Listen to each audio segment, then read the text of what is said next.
Is that purple cat? No!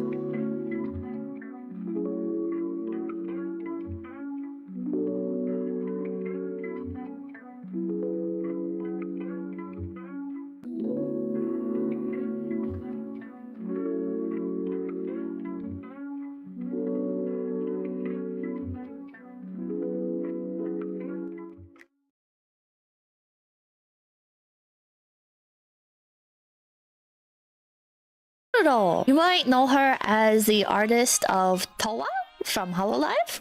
Right now she has a pop-up in Shibuya, which is my least favorite place. If we're talking about how the atmosphere of Nakano is like the most amazing in the world and everything about Nakano, at least around the Nakano Broadway area, is complete fucking peak. And it's very laid back and it's like slightly dirty, but it's got like a nice dirtiness to it where it's like it feels like lived in. Shibuya is the exact opposite. Shibuya is the exact opposite of everything that is great about Nakano.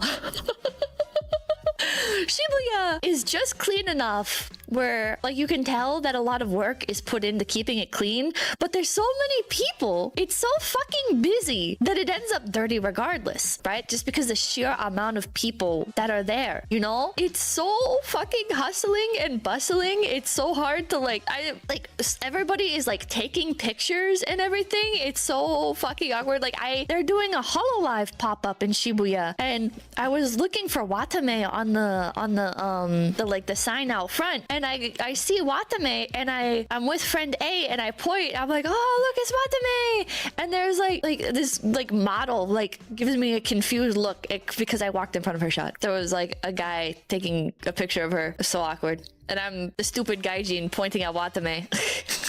Wandering into the shot. They were thinking, Nakano? It's more like Nakano. That place is so chill and had delicious naan. Hell yeah. Hell yeah. Everybody's taking pictures in Shibuya. It's miserable. I hate it. I hate it. I hate that everybody is taking pictures. I hate that it's extremely busy. I hate that everything is so like cramped and like miserable and there's no atmosphere, there's no soul to Shibuya, at least not for me. If you can enjoy Shibuya, very happy for you. I'm very, very happy for you. But me personally, I hate that shit. I hate that shit so much. When I went to Shibuya, I couldn't take a picture with Hachiko because of the giant line that filled the whole park. Yeah. I don't get it. I don't fucking get it. Shibuya definitely became an even more touristy place. That's why I prefer Shinjuku. Ikebukuro is still sketch though. I like Nakano. I think I would live in Nakano if I could. If I could like move to Japan someday, like retire somewhere, I'd wanna retire to Nakano and pick up a writing hobby and just live the fucking dream, man. Go and sit in attic room Nakano and watch people chat with each other and smoke while I eat my pudding and drink my iced coffee. After enjoying a wonderful night in Nakano, I take the Uber back because I am falling asleep where I'm standing. It's only like 10 p.m. and I'm like, aren't you tired? And she's like, no. And I'm like, oh, I've got to get out of here. I'm sorry. I want to keep hanging out, but I can't. And she's like, oh no, it's okay. It's okay. She's like, oh, do you want to take the train back? And I'm like, I don't like the train, so no. I hate the train. I really hate it. I hate everything about the train. It's fun to stand on. It feels like a roller coaster, but that's like the only fun thing about the train. Well, and I like the intercom voice. I like when they announce when your next stop is. That's very wonderful. But I don't like the crowds. I don't like not like having the ingrained etiquette, I guess. Like I don't have like a natural etiquette for the train because I've never lived anywhere with like public transportation, so I'm like hyper self-aware or hyper self-conscious the entire time of like, oh, like am I standing too close? Oh no, I just like bumped this person with my bag lightly and oh god, I just did it again. Is it okay to like hold this handrail because I'm kind of like the way that I'm standing, I'm blocking access to this other hand guard and then like talking. It's like I feel so guilty speaking on the train. I don't like it. I don't like the train, chat. I don't like it. And here's another thing. I really like the Japanese roads at night. Going through Tokyo at night on the road is beautiful. There's so much to see. There's so many lights. It's so wonderful getting to see like drunk people stumbling around and other people chatting and fucking mama cherries like driving by like faster than the fucking taxi, and then like the taxi cutting it close with like one bus is pulled over on one side of the road, and then there's like another bus coming by and stuff, and they have to like, there's like only like a few inches of space for like leeway, and they manage to drive it. And then when they get to like the underground parts, there's like underground tunnel sections. Very cool. Very, very wonderful. The train is cheaper. Train is a lot cheaper, but you miss out. You listen to music at these nights? No, I don't really listen to music. Taxis are expensive though. They're very expensive, but I think it's worth it. I think the taxis in Japan, if you enjoy riding in the car, I think it is very much worth it. And I personally really enjoy riding in the car. So I'm riding in the taxi and not much has been exchanged between me and the taxi driver, right? I get in Nakano. He says, Uba? I say, like, the strings to my bag are like coming off. And I kind of like sit on it and tear it open, and I've got to like pretend that I'm not like spilling all my shit and try and make as little noise as humanly possible as I try to avoid losing my Uber rating. I've got like a little canvas bag thing, and I don't know what I did to it, but it tears open a bit, and I'm like, and my coins that I've thrown at the bottom of the bag are spilling out. So I'm like, should probably get a new bag. I did get a new bag. Well, so I'm in the Uber with my torn bag. I still don't know how I did that. If it was in America, I would think like somebody cut it. But I think it's just wear. I think it's just wear and tear because the strings were coming loose. So that's what it had to be, right? It had to just be like the seams popping, I guess. Maybe I put too much in it? I don't know. Whatever. Wear and tear Japan. How old is the bag? It's not that old. That's all I've said so far. Uba? Like, well, I didn't say Uba. He said Uba. I said hi. I said gomenasai. I didn't say that part, but I thought it. The crying. So we start going, and it's dead quiet, and he sneezes, and I was like falling asleep. It wasn't that long of an Uber drive. It was only like 10 minutes long, but I'm like, I can't like recreate it well, but I'm like going like this. And so he sneezes, and I go, oh, tasukaru. And he goes, not like that. Not he starts laughing. He starts, and he looks back at me and he goes, sorry?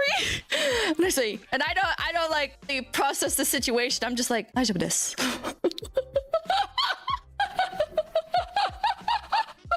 And then he misses the turn and he goes, oh, sorry. And he like does like a gesture with his hand, like that we have to loop around now.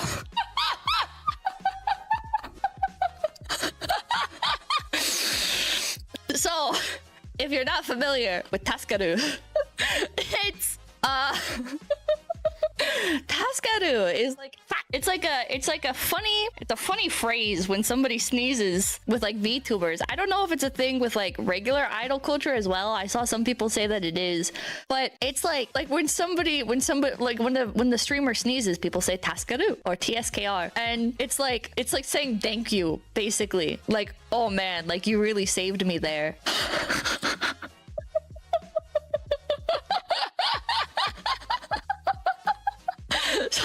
So, it's an otaku culture thing. It just means I've been saved. Okay. So this old man, he looks like he's like fucking 65, Japanese taxi driver with a gaijin in the back seat with a broken bag. Late at night, he sneezes, and the gaijin goes, "Thank you."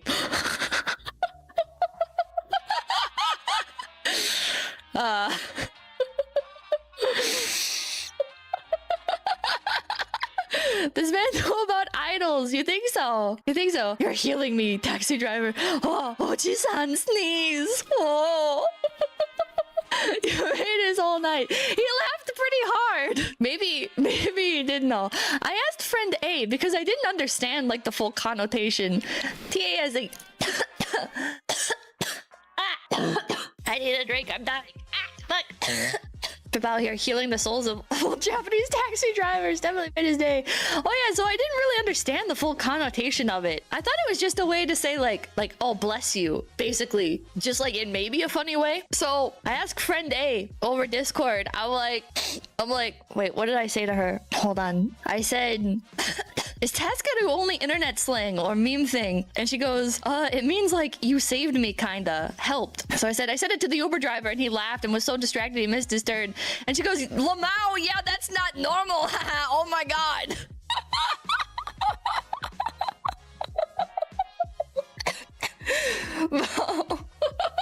Thank you. Since you said what, I'll but she said that like I guess most Japanese people know that Westerners say bless you, so like he probably understood what I was trying to say. You probably made his day. I hope so. That guy is definitely telling his friends that story. Do you think so? Do you think that Oji-san is gonna be hanging out with his work buddies? Maybe. Do taxi drivers do other jobs as well? I don't know. Is he gonna be drinking with his friends and going, some fucking gaijin said thank you for saving me when I sneezed? I go home and tell his wife. He's gonna go home and tell his wife. I'll never forget his face when he like looked back at me. I said Tascadoo, and there was like a moment. There was like a moment, like the gears were turning in his head, and he looked back at me and laughed. Phil said thank you. Under Uber Oji-san, this cute rabbit gaijin thought I was an idol today. Oh, bless you is absolutely only Western. It shocks Japanese people who go overseas that it's real. So maybe he got the wombo combo. Maybe he got the wombo combo of the fucking Westerner like saying bless you paired with like saying it in the weirdest way possible. Gaijin idol spotted. You could say daijoubu, but they don't have bless you. I wonder like what connotations that added, because after like he said in English, he said sorry like after he was laughing, and I said daijoubu desu, and I said it with like such a straight face. I wonder if he was apologizing for sneezing or for laughing. Mostly just Americans. Most other places have an equivalent to good health, like gesundheit. Definitely for laughing. Okay. Apologizing for laughing, probably. So the connotation was that he was really enjoying the driver sneeze. I just really love Oji-san sneezing. Good times. Good times. Being a taxi driver sure sounds like fun sometimes. If I was an older Japanese man, I wouldn't want a salary job. I'd want to drive around all day. I'd want to drive around Tokyo and listen in on foreigners. I think he knows what Tascadoo is usually used for, so that's why he laughed. You think he was otaku? Or do people outside otaku culture know it as well then? Maybe he has an oshi. Aliosd, thank you. Pippa is a dork in every language. Shut up.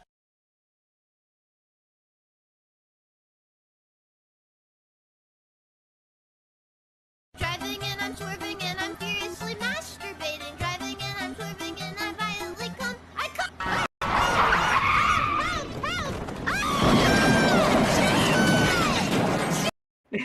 Fuck off! Fuck off, cringe retard virgin! Cringe retard virgin autism! Fuck off! I'll take your meds!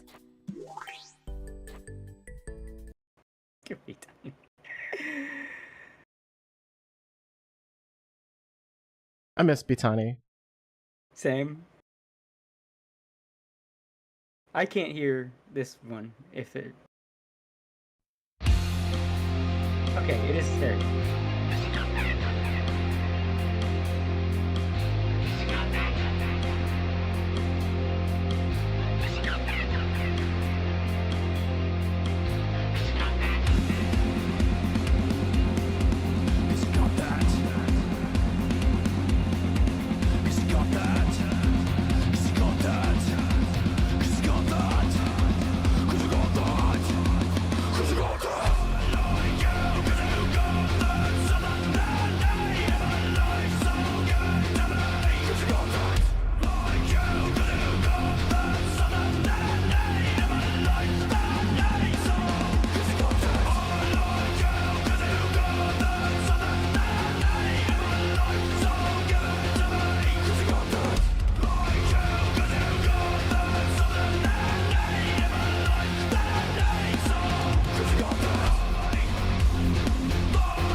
living here in Jersey, fighting villains from afar.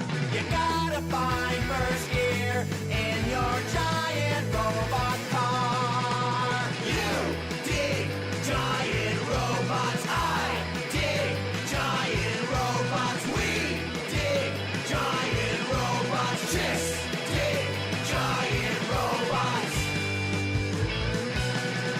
Nice. Back again for one last ride. Hello, everybody, and welcome to the Anime Boomers podcast, where we will be celebrating the life and times of yours truly, Gator, also known as the Gator Gamer. We're here to celebrate me. Here to celebrate me. It's all about me. As everybody knows, I am graduating, which for those that aren't in the know, is just a VTuber term for retiring a character and doing something else. What that something else is, I'll leave you guys to figure it out later. That's how that works. This is not the end of the Anime Boomers podcast. This is the end of the I guess you say the brand of the guy that used to hang with the pig, I guess. Yeah. You know, that's kind of the problem, right? When you hang out in the barnyard, you know, you get a little dirty, and sometimes you just gotta go and you gotta take a shower. You gotta take a shower. This is the shower stream. Yeah, this is the shower stream.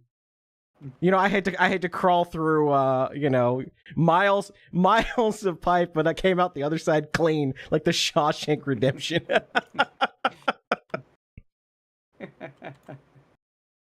Yeah, it's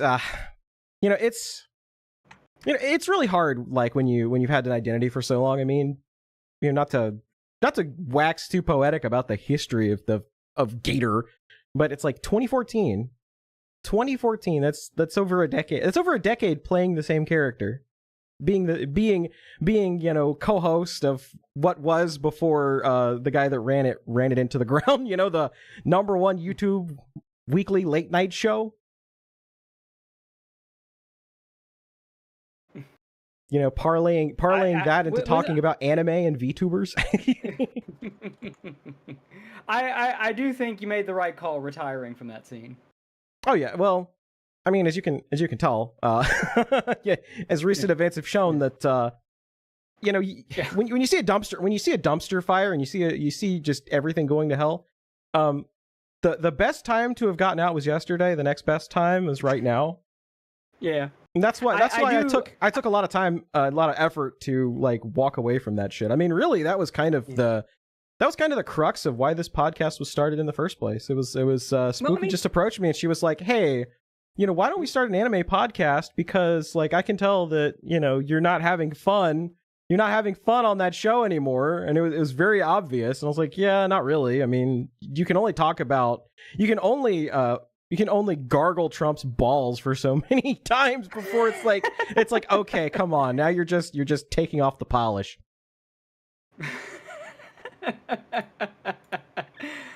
Well, I mean, I sympathize, because I too have had people that I was friends with for many years just circle the drain and become the very people that they used to shit on. So I feel you. Not as bad as yours. Yours, I think, was like the apex of that particular situation. Well, and that's but kind it of does suck. That's kind of what happens too. Is when you have somebody that like bases their entire content on like a certain content niche, and then they start to get a big head. I mean, we've seen it. I mean, there's the internet graveyard is littered with the corpses of shows and people that did the same thing, where they start off like doing this certain thing, but then they grow to a certain point, their ego takes over, and then they become the very group of people that they were making fun of. I mean, and that's kind of the, you know, I feel like it's like it's almost like an internet cycle. Not even ego. It's like I personally, when I've seen it, it tends to be like depression or some other kind of like, you know, life is bad and my way of fixing it is the most retarded, emotional, like, no, this will like, look, if I just burn it to the ground, that will somehow improve everything wrong with my life. You know, somehow, if I just crash and burn, that'll fix it. The brain, that'll fix the brain worms. Well, I think a lot of that as well is the simple fact that when people get attention and people get to like a certain level of notoriety, there's like two ways to go with that. There's the brain worms where you have imposter syndrome and you're like, I can't possibly be this popular. I can't possibly, have people watching me and all this other stuff. But then there's the other way, which is the, sex, drugs, and rock and roll style where it's, you get 100 viewers and you think you've got 10,000 and it's like, yeah. Where's the say yes to cocaine clip? That's that one little comic strip of the guy like flipping out because he got third place. Yeah, exactly. That's what it is. And like the way that the internet works is there's always going to be someone better than you. There's always going to be someone more talented than you. There's always going to be somebody that's less talented than you that isn't as, that doesn't have the same skill set as you, and they're going to have, like 1 billion viewers. I mean, look at all of the like slop tubers on YouTube that have like easily like 5 million subscribers, and it's like, how? Just because, man, it's all being a content creator is all about like it's all about just being at the right place at the right time.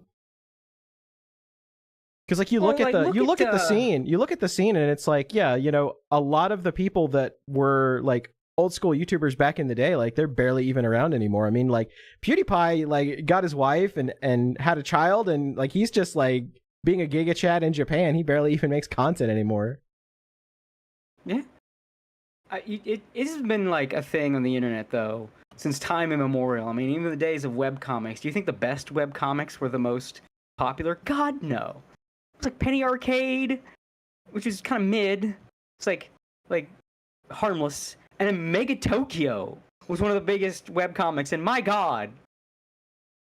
I mean, Mega Tokyo. So it's like the biggest, best, most popular things were never really the best things. I mean, there's a clip from I don't know if you know the band Ween. You know Ween? Yes, I'm aware. Yeah, Dean Ween once had a line where he said, "I don't make music terrible enough to be that popular." Very so. That is a very true statement. Yeah. So that's pretty much the state of that. The state of the internet for like, not even just the internet really. I'm just kind of musing at this point, but it's just how it is. Like popular. If something's popular, usually because it's like, more people go to McDonald's than Gordon Ramsay's restaurants. You know what I mean? Yeah, that is very true. I mean, and a lot of it has to do with convenience as well. There's a lot of really bad content creators, but they just produce a shitload of content because that's the secret to like being. That's the secret to growing on any platform is just produce a ton of content. It's the quartering strategy, right? Where you just rocket launch as much content as you possibly can in the hopes that the algorithm picks up one thing and it goes viral and people actually watch it. But I mean, that's never really been my style. Because over the past 10 years, like I've changed careers twice. I've done, I've had like 3 or 4 different jobs. I just working all the time kind of takes away from being able to produce content. That's why this stream is pretty much like, once every 2 weeks, because you and I both are kind of, moving forward in our careers and our personal lives. Yeah. Although I keep bugging you, like you can, this show, you can push it more. You need to get some clips and shorts out there. Oh yeah, and that's kind of like the major focus, and that's one aspect of retiring the Gator character and all the Gator content is just like, yeah, like Anime Boomers needs to, I being the shadowy producer behind the scenes and like getting more clips and getting more content out there to the podcast so more people can watch it. I think that should be like the laser focus. And plus, like, you know, I was putting the clips and stuff on the Gator channel because I was trying to get it fixed from YouTube messing with the stuff in the back end. But I ended up, I was like, yeah, I should probably just put the clips on the main channel because then people would discover Anime Boomers, the channel, and then we could have more people, you know, see the clips and stuff. Because, I mean, the the clip from last week probably was, I mean, the Andy Yiffith show is like the funniest freaking thing that's ever happened on this show. I told you I'd draw that, by the way. I did. Told you I'd fucking do it. Yeah, you know, I should go pull that off because it's so cursed. It's so cursed. Let me go find that real quick. That was the point, yeah. Head on over to Buyerworks on x.com here and pull this cursed thing that this podcast birthed. I like your poster. He's like half tempted to make traumatized Opie my avatar. Oh god, yeah. Let's look at this monstrosity. An in-joke among friends birthed this most cursed piece. I told y'all I'd do it. The Andy Yiffith show. Andy, we got ourselves a problem. I think Opie went and found my stash of vor inflation commissions. Golly gee, I'm show full. For the furry art in the back, I just straight up, I took the you know the fat furry that got his character put in Undertale. Yeah, I did a Sonic Fox version of him. And put a suffering face on his stomach. That was great. That was great. Is it a little cringy to crack up laughing at your own artwork? Yes, it is. Did I do it? Yes, I did. I laughed my ass off making this piece. But yeah, it's supposed to be like Sonic Fox version of So Sorry with the fucking like that one monster from Overlord that gets the fucking suffering faces when it eats somebody. Oh yeah. That was. Oh god, that was so funny. That was a fun episode. The traumatized Opie. That was a fun episode. episode. The traumatized Opie. Yeah. You really should make that your avatar because it's perfect. that WTF did I watch? What am I looking at? Face.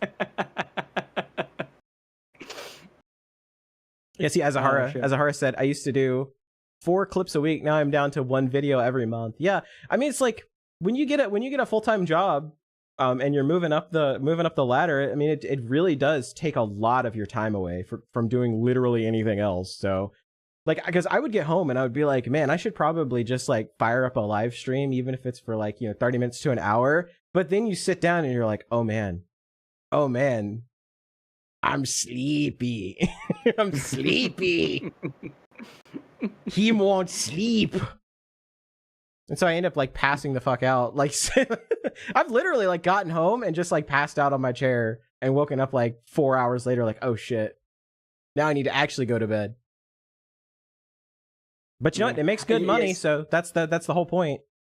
Yeah, you need that obsessive nature that I've got. You need that fucking like what do you like I can't sleep. I have to do hyperfixation.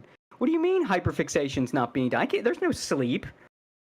Where's like 30 ounces of caffeine and a speedball? Put that into my blood system. Lord. I was like, I made the Rackets reference earlier. It's sad that like whenever he did do speedballs, didn't he? I didn't even think about that. He did just about everything. Yeah, Jesus Christ. Looking back on, because part of this is also like reflection, right? Like looking back on the last like decade of being Gator. I mean, like we've seen a lot of like like appearances, rises, total collapses. But like one thing always remains true, and this is something that, it was actually Rand that said this to me. He's like, no content creator is ever really gone. As long as they make content, it doesn't matter it doesn't matter how many times they shit themselves live on stream, they will still have viewers. They will still somehow get super chats. He's like, no one's ever people really are still gone. watching. People are still watching iDub, so that's literally true. You can literally shit yourself. Yeah, and steal how much money was it from charity? I don't even know. Like, lie to your viewers about it's hard to keep up because you got him stealing from charity, you've got V Shoujo stealing from charity, like everybody's stealing from charity, and you're throwing all these numbers at me. I'm not autistic enough for this shit. I can't keep track of all these people stealing from charity. This is the new internet grift. First it was Discord grooming, and now it's charity theft.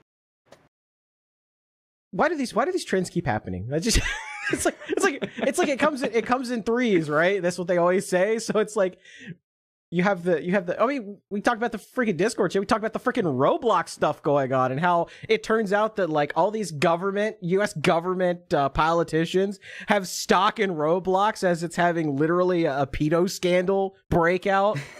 Like, holy shit.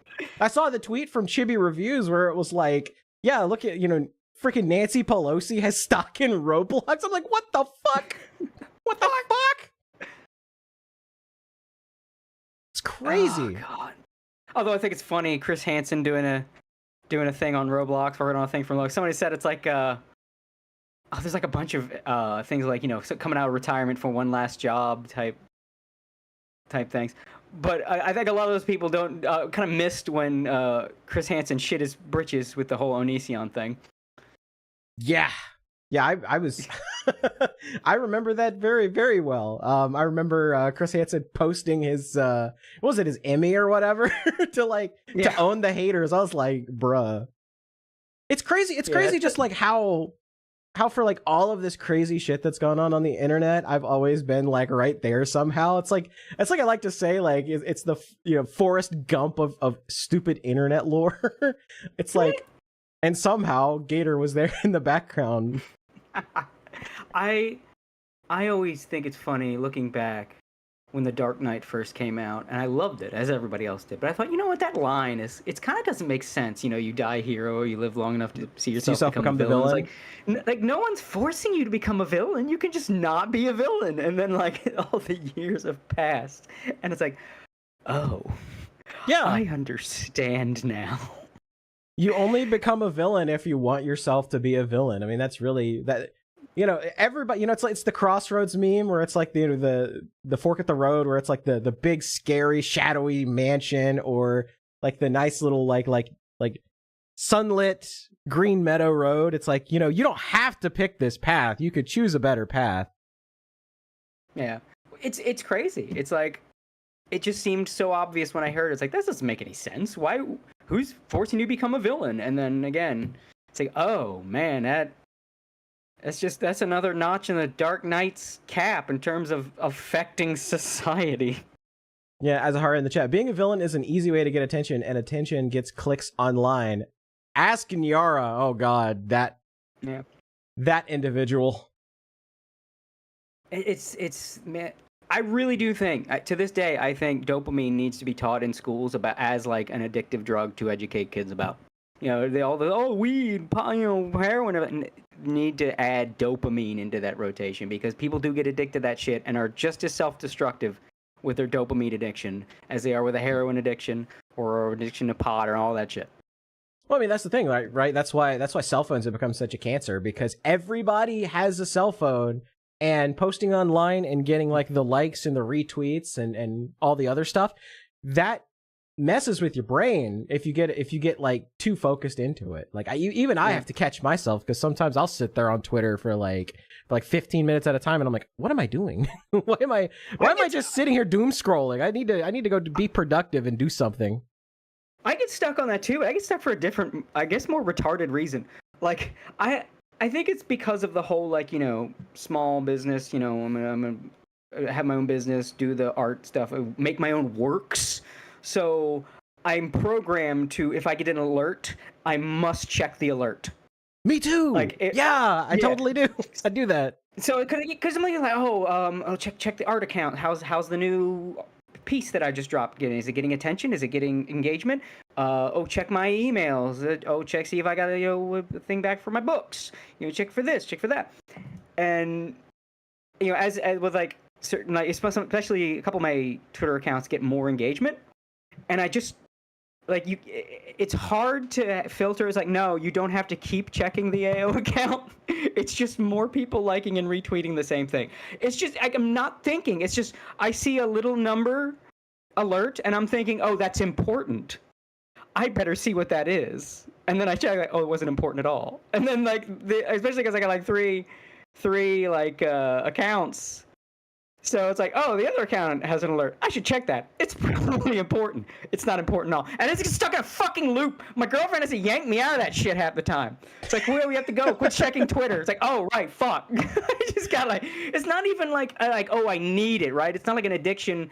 You think of addiction like, oh, when I'm not doing it, I get the hives, I get the shakes, I gotta do it. No, it's just like, it's like a Mobius strip of a task. Right? Because you get a task in your head. Let me take care of this. Oh, the task is done. I'll move on. And you get stuck in this like infinity task. And it's like, oh, this keeps going. And well, I mean, about it. That's the way that they program these apps, because what they do is they send you the notification because they want you to use the app. And then they deliver you stuff that you're interested in reading so that you stay there. So, you get the notification. You're like, oh, I must have something important on Twitter. And it's literally just anime racist 777 and cum fart groiper have liked your post. And then it's like, here's a picture of a kitten. Aww. And then you doom scroll. It's not even the doom scrolling. It's just a constant, like, especially because the AO account is popular. Not the most popular thing in the world. It's popular enough it gets regular engagement. And I still can't program it on my fucking brain to just leave the AO account alone for a minute and don't check on it. It's just going to be more likes and retweets for the same post. It will be nothing new. Don't touch it. Just leave it alone. Just let it go. Leave it alone. I have to. It's like the need, because I like to clean. I like to have things clean. So I'm thinking it like internet cleaning, right? I got to clean let me get that stuff, those blue dots off there. Blue dots, that's stuff on my screen. Get it off. Get those blue dots off. And it's like I get stuck. It's like there's. We have an idea of like doom scrolling and the addiction of like a dopamine, but there's like other ways that you get trapped, that even if you're not addicted to the dopamine, you get trapped. Like I said, the Mobius strip. You start walking up the endless stairs in Mario 64 because that music's not playing, and you're like, when do these stairs end? And you have to tell yourself, oh fuck, right, I got to turn around. He's gonna keep going. Yeah, it literally never ends, and that's kind of that's Web 3.0's whole shtick, is that eternal scrolling, infinite scrolling, infinite post works. Yeah. I am the shit of my post. I hate it. I just want it. It's not that far off from actual fate, but don't get me started. I just want to reach the end of the fucking page. I hate this infinite scrolling shit so much. There's a lot that I love about the new internet, right? I love as censorship is fiddling away. I don't know, Lord knows the last gasp of censorship is really trying, but the trends are trends, patterns are patterns, and the censorship is whittling away, and I love that. But like there's some stuff we can bring back. I've always said we should bring back websites, for instance, or we can bring back, just the web page stopping. Oh, it's at the end. You can have the page 1, page 2, page 3, but let me you know what? That's a good place to stop. A nice little marker to say, I think I'm done here. I miss it. All right, we got a super chat here from Waifu in VR for $10. Says, feeding my alligator one final time before gunshot_cans.wav. See ya, space dinosaur. Thank you for that, Waifu in VR. The show, by the way, will not be ending. If you're asking how it will continue, you'll find out. You'll see. There may be a little brief hiatus, but the show will return. Yeah. And in the meantime, while that's going on, there will be like clips and stuff posted on the channel. So it's not like there's going to be zero content, and we may do like a members only stream too. Post graduation wrap up sort of members only thing. I don't know what that way, like I'm allowed to do that because Nyena Banyena did that, right? Like I could do members only content. I could have a members only stream as my graduated character. Like I think that is part of VTuber law. I think that is permissible. Yeah. Well, also, Nyena Banyena is doing it because she can't let go. And I'm not saying that to make fun of her. I'm saying that, like, I feel it. Like, she really doesn't want to stop being Nyena, but she has to. And I think we all know why she has to. But yeah, she's going to a better place. yeah. So she's just trying to be Nyena for as long as possible. Yeah, which is fair.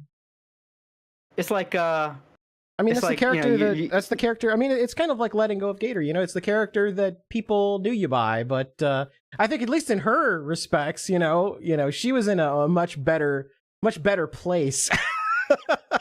So yeah. Oh, she I doesn't mean, have I the think we all baggage. know. Yeah, we all know where she's going at this point. I think, unless it's like it turns out to be something completely out of left field, and we were all overreading it. I think it's obvious where she's going and why she can't be Nyena. She's going into a new phase in her life, Yeah. As Ahar says, her character was basically a gift from Hiroshi. But it's like you pop a bag of popcorn, and it's really good popcorn, and you get to the end, and you're just like, man, I want to like have more. So you're just getting those like little tiny bits of popcorn flesh. You know what I'm talking about? The little white thingies that got some butter on them, the popcornlets. The poplets, and you're like getting them off the side of the bag. That's what Nyan is doing. Exactly. I'm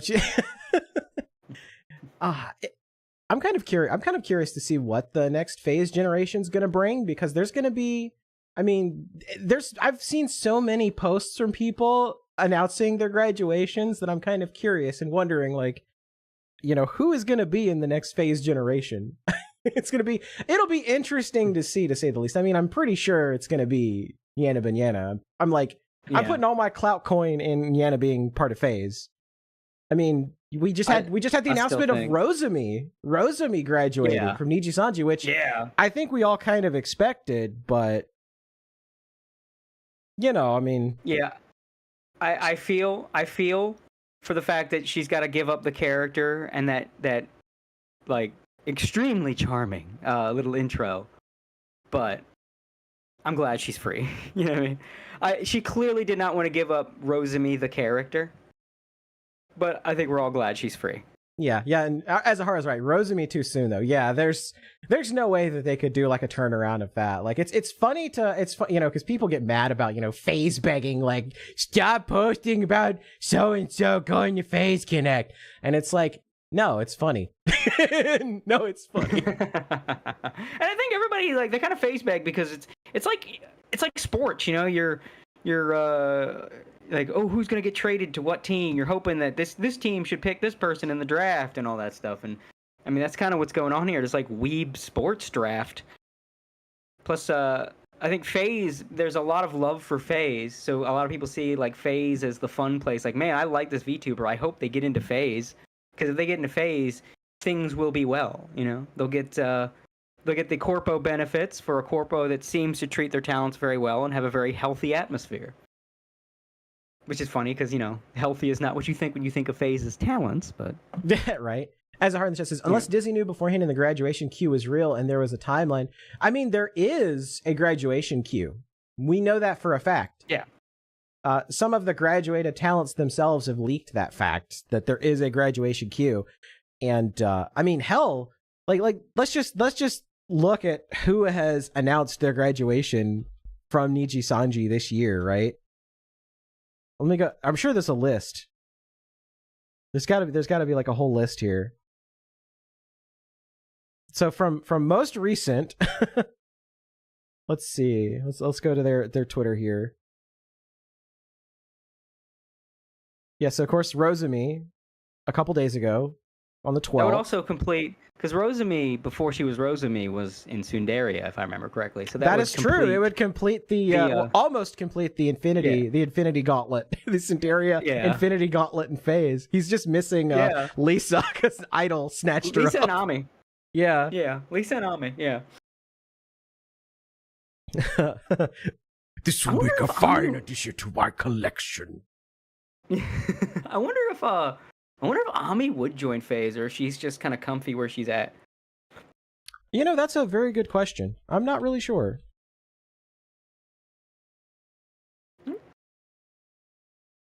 Yeah, so Reimu. Yeah, I it's forgot hard to say about where she's Reimu. at, yeah. Yeah, Reimu announced. Kotaka announced. Of course, Ike, Fulgur. Yeah. Yeah, so there's been a lot of graduations in Niji Sanji. And it's gonna get worse too, because I mean, if Rozumi's gone, that leaves just Petra and Obsidia. So, you know, Lazulite's down to just Alira and Fanana.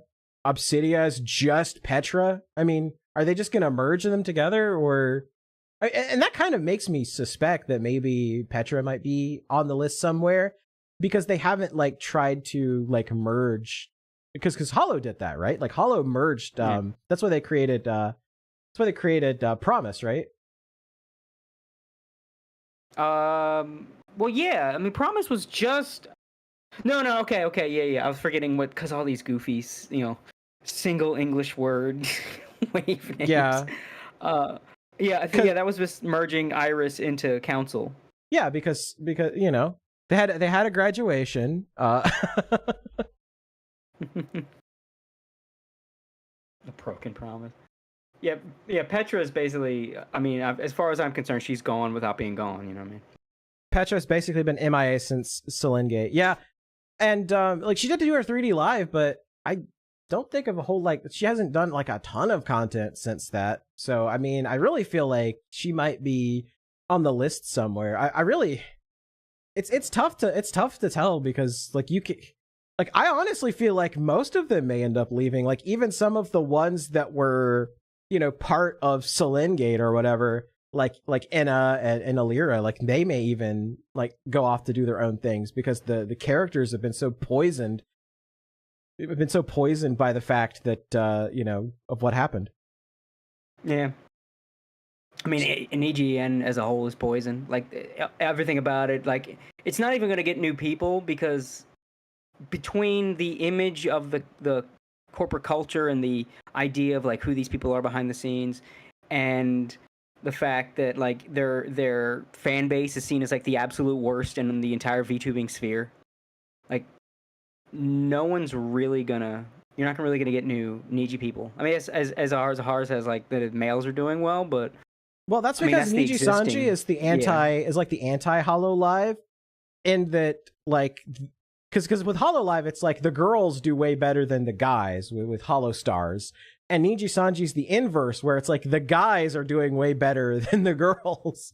And I still maintain that wouldn't have been the case with Hollow Live or Hollow Stars and all that if Vesper and Magni didn't both leave at the same time.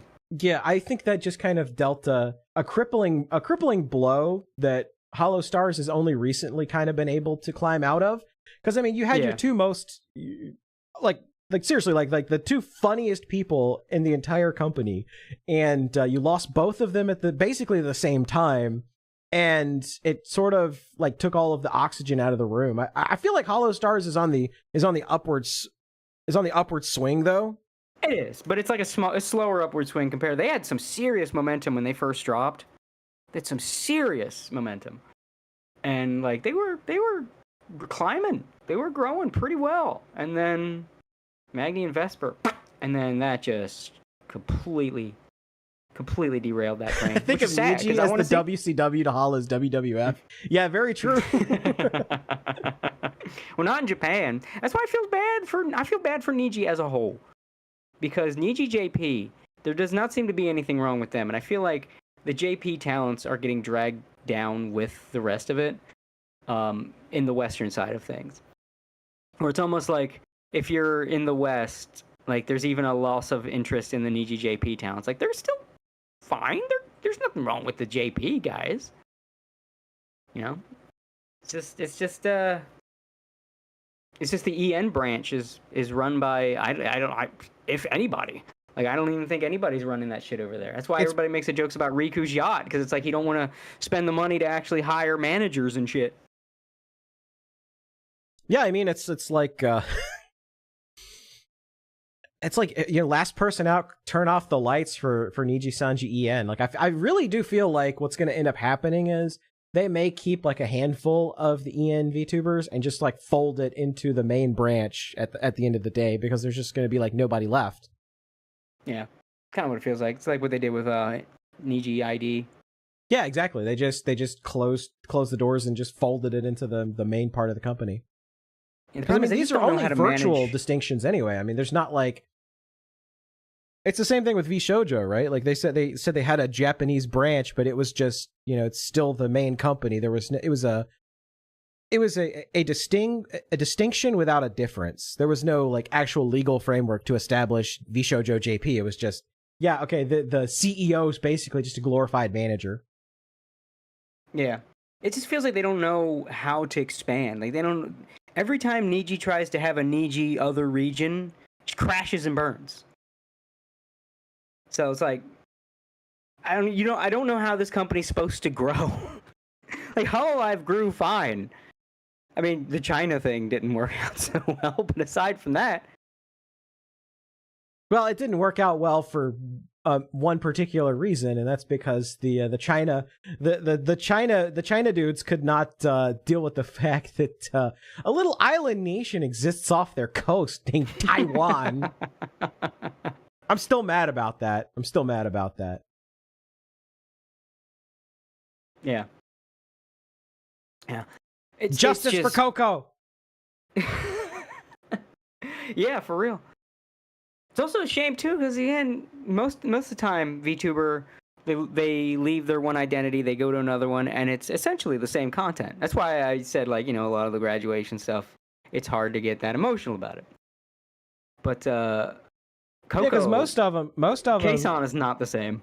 Yeah, well, most of them, they're going somewhere, and they're going to do something else. So you're like, oh, well, it's bittersweet because, yeah, they're not going to be that particular VTuber anymore. But at the same time, it's like, well, they're going to be doing something different. Still be the same person, but it's just going to be like, a different character or whatever. Yeah. Yeah, it's like it's kind of like with Mint. I liked her character as Pomu better.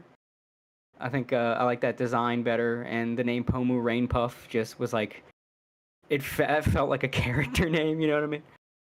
It did. was so.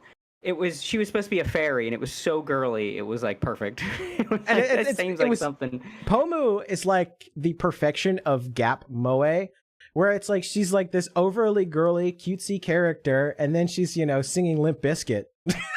And singing "Break Stuff" by Limp Bizkit is super into Metal Gear. Yeah. Yeah. It's great. And I think that's like the secret. Like look at Pippa. Pippa's a great example, right? Gap Moe. You see this like cutesy rabbit, and she started off, she's like, Pastel she was talking pink. in the high squeaky anime voice, and then she's like talking about shooting up Walmarts and shit. Like the U.S. government and the shit they get into. She's like, I am not a fan of the U.S. government. Talking about the IRS and stuff, like it's amazing, and the FBI. Yeah. I think like the high voice was a lot of the reason she lost it. I don't think wasn't necessarily like she abandoned it; she couldn't do it anymore. She lost the fucking teeth. I mean, yeah, maybe. That was a fun stream. That was a fun stream. I remember the. There's a clip. I can't remember. I think maybe Azahara posted the clip where we were talking about Ghost and Pippa. I'm in that clip. If nothing else, that'll be my legacy. Is the Pippa, toothless Pippa with the accent and the lisp, talking about ghost politics. I miss the ghost politics arc, but I understand she kind of wanted to move away from the politically adjacent stuff just to keep the schizos out. Yeah, and I mean, we're talking kind of a little bit about history and stuff. We could talk about like the Pippa stuff because like that whole arc was people trying to get Pippa on their shows and it backfiring on them. Just kidding, because it's like. This is the problem when you have a lot of people that don't understand VTubing trying to talk about VTubing or try to, work their way into VTubing is, number one, it's, you don't understand the culture. Number two, you don't understand, like, when you step over the line and say something stupid, you're expected to, like, apologize in the normal way, right? Yeah. Because it's like, at the end of the day, like, these companies have a reputation to protect. And if you're somebody that, I mean, because the eternal content grind is like, talk about current thing, get excited for current thing, drop current thing, move on to the next thing. I mean, Fishman was smart in that he's like, yeah, this other stuff is not going to last. Why would I have my talents go somewhere and go on a show where where things could get a little dicey, and this may not age well in the next couple years. And I swear Fishman has like a crystal ball that he can like see the future, because like holy shit, Fishman dodged a bullet by not having Pippa do that particular show. Yeah, it's crazy because like when it first happened, I thought it was because he had not yet had his fall, at least publicly. So I was like, oh man, that would be great. I wish they'd do it. Oh, Fishman, why won't you just... Fishman, don't be lame. Let her on the show. And then now it's like, Fishman, I apologize. Yeah, it's like I completely apologize, Fishman. I was not familiar with your game. Yeah, I'll never doubt you again, Fishman. Yeah, he seems to run a good ship over there. Again, that's why people phase bag so much. Because like, yeah, I want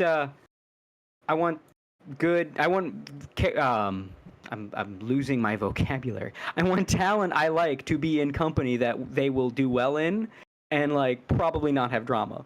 FaZe is very drama free. Exactly. Or at least drama minimal. So it's like, if they go to any other company, this might happen, that might happen. What's gonna happen in FaZe? Nothing. They're gonna do some collabs with some funny people, and they're gonna be well taken care of, and it's gonna be, just enough reining them in without being too oppressive and like, being weird about it like Hololive can be. So FaZe is like the place you want a talent you like to go on to. Exactly. That's like the whole point. Like it's I want my favorite VTuber to join a company that I actually trust, because I know that Fishman is going to do right by them, and I know that they're going to be well taken care of. I mean, Fishman there's a reason. Without the Japanese business hangups. Exactly. Yeah. I mean, there's a reason why FaZe has only had like one termination and one graduation. Like, people want to stay in FaZe, and the only reason people leave is like I said, like, somebody made a mistake, and they've owned up to it, and they're doing great on their own. She's wonderful. And I hate that happened, because her character was so peak. She made me a squibby. I have the little gator squibby. That was really neat. That was really cool. So I have a little squibby. But yeah, she was great, and I follow her current content. And I hate that she what happened, but it is in the past. Yeah. Sometimes people make mistakes and they fuck up. Sometimes mommy and daddy fight. Yeah, and then of course Saya. I think with Saya, I think she just like, I don't think she ever came back from. I think she like graduated and just like retired basically. I don't know if she ever came back on another account, which really tells you it's like Saya. She was the JP one that was like, no, she was the she was there with Amy's gen. Oh yeah, right. Because Pippa talked about it. Because I was during that stream where she was playing the FaZe fan games. I was out on a trip with my girl. Euphoria. I don't know why I couldn't think of the term before. Yeah, FaZe Euphoria. She was part of their gen. Yeah, and I remember popping in like her stream briefly while we were in the hotel, and she was playing that dating game where it's like with Saya and talking about that, and she's basically something like going to the whole thing about, oh well, she's doing this and that. I didn't know she was apparently a thing before, and Pippa was a fan, so I was curious, like, what was that about? But otherwise, as Azahara says, she basically stopped streaming. So Oh, she was a huge thing. Apparently, I missed her. That's why I said I really don't, unless I really think that's like it was like personal life stuff. Why she graduated from FaZe? I don't think it had to do with like anything with the company. I think it was just literally that's like yeah she because otherwise she would have come back to streaming by now. So that's why I say like all the people at FaZe want to be at FaZe. You know, if you want to talk about talent freedom, like V Shoujo said the line and it wasn't true. With FaZe, it's like, yes, there are limitations, but there aren't as many limitations. Yeah. So I hope my favorite VTuber joins FaZe Connect. That's why I was like, you know, when they were announcing the new Invaders gen, I was like, come on, Doki Bird, come on, Maidman. Come on, Mimi Nightmare. Well, you could tell Sakana was courting Mint. Oh yeah, he was in. Like, He was simping hard. He was in her chats, dropping those super chats. I was like, hell yeah. Yeah. Other than that, I think we kind of got off topic, but back on your we don't want to turn your look back into yet another VTuber small talk. Exactly. So where did we even leave off? I don't remember. I think we were talking about we're talking about the start of Gator, basically. Yeah. Yeah. All right. Origins of the character. Yeah, spell FaZe with an F, Azahara, and that'll work. FaZe with an F. Oh no! Wait, I just got it. FaZe Clan. No, I was saying going with the acronym. The acronym. MILF. Oh, Gator, come on. For God's sake. My God. Look, I'm kind of retarded. So yeah, the origins of the character Gator. So it was Gamergate, because you know the Gator gamer, and I was using an account at the time.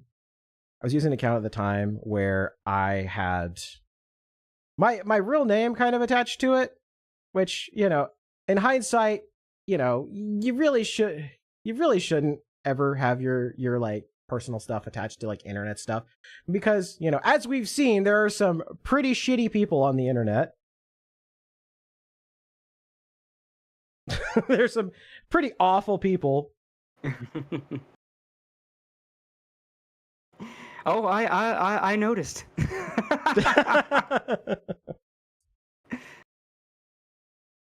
So, you know, but it was a mistake at the time, and especially to be talking about Gamergate, you know, using your real info.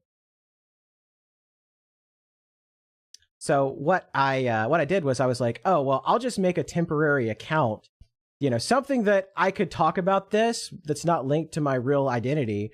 And, you know, I'll probably use it for a little while and then get bored of it. And then I'll, you know, create like a real account, right? Like I'll do like real stuff with it. And famously, the name stuck. Because because they were using like Gamer Gator basically as like an insult back in the day. They were like, oh yeah, it's another one of them Gamer Gators, and I was like, well, I'm a Gator gamer, and you're being racist against my people. that was kind of a joke. So your Gamergate based name is effectively like the dude that called himself, like, I don't know, like, well, I mean, kind of Razor Fist is in a similar boat with the whole XXX thing with the number, like that old kind of I don't know what you call cringy old name, like from back in the you're in high school or something, or I don't know how old you were, but like, you know, you're in high school and you got that name that you thought was cool at the time, and then 20 years later it's like, yeah, MLG gamer tag. Exactly. XX hardcore legend PvP XX 42069, you know. I'm showing my solidarity with Gamergate 20 years later. Yeah, turns out that didn't age particularly well. Yeah. Donald Trump never tweeted it. R.I.P.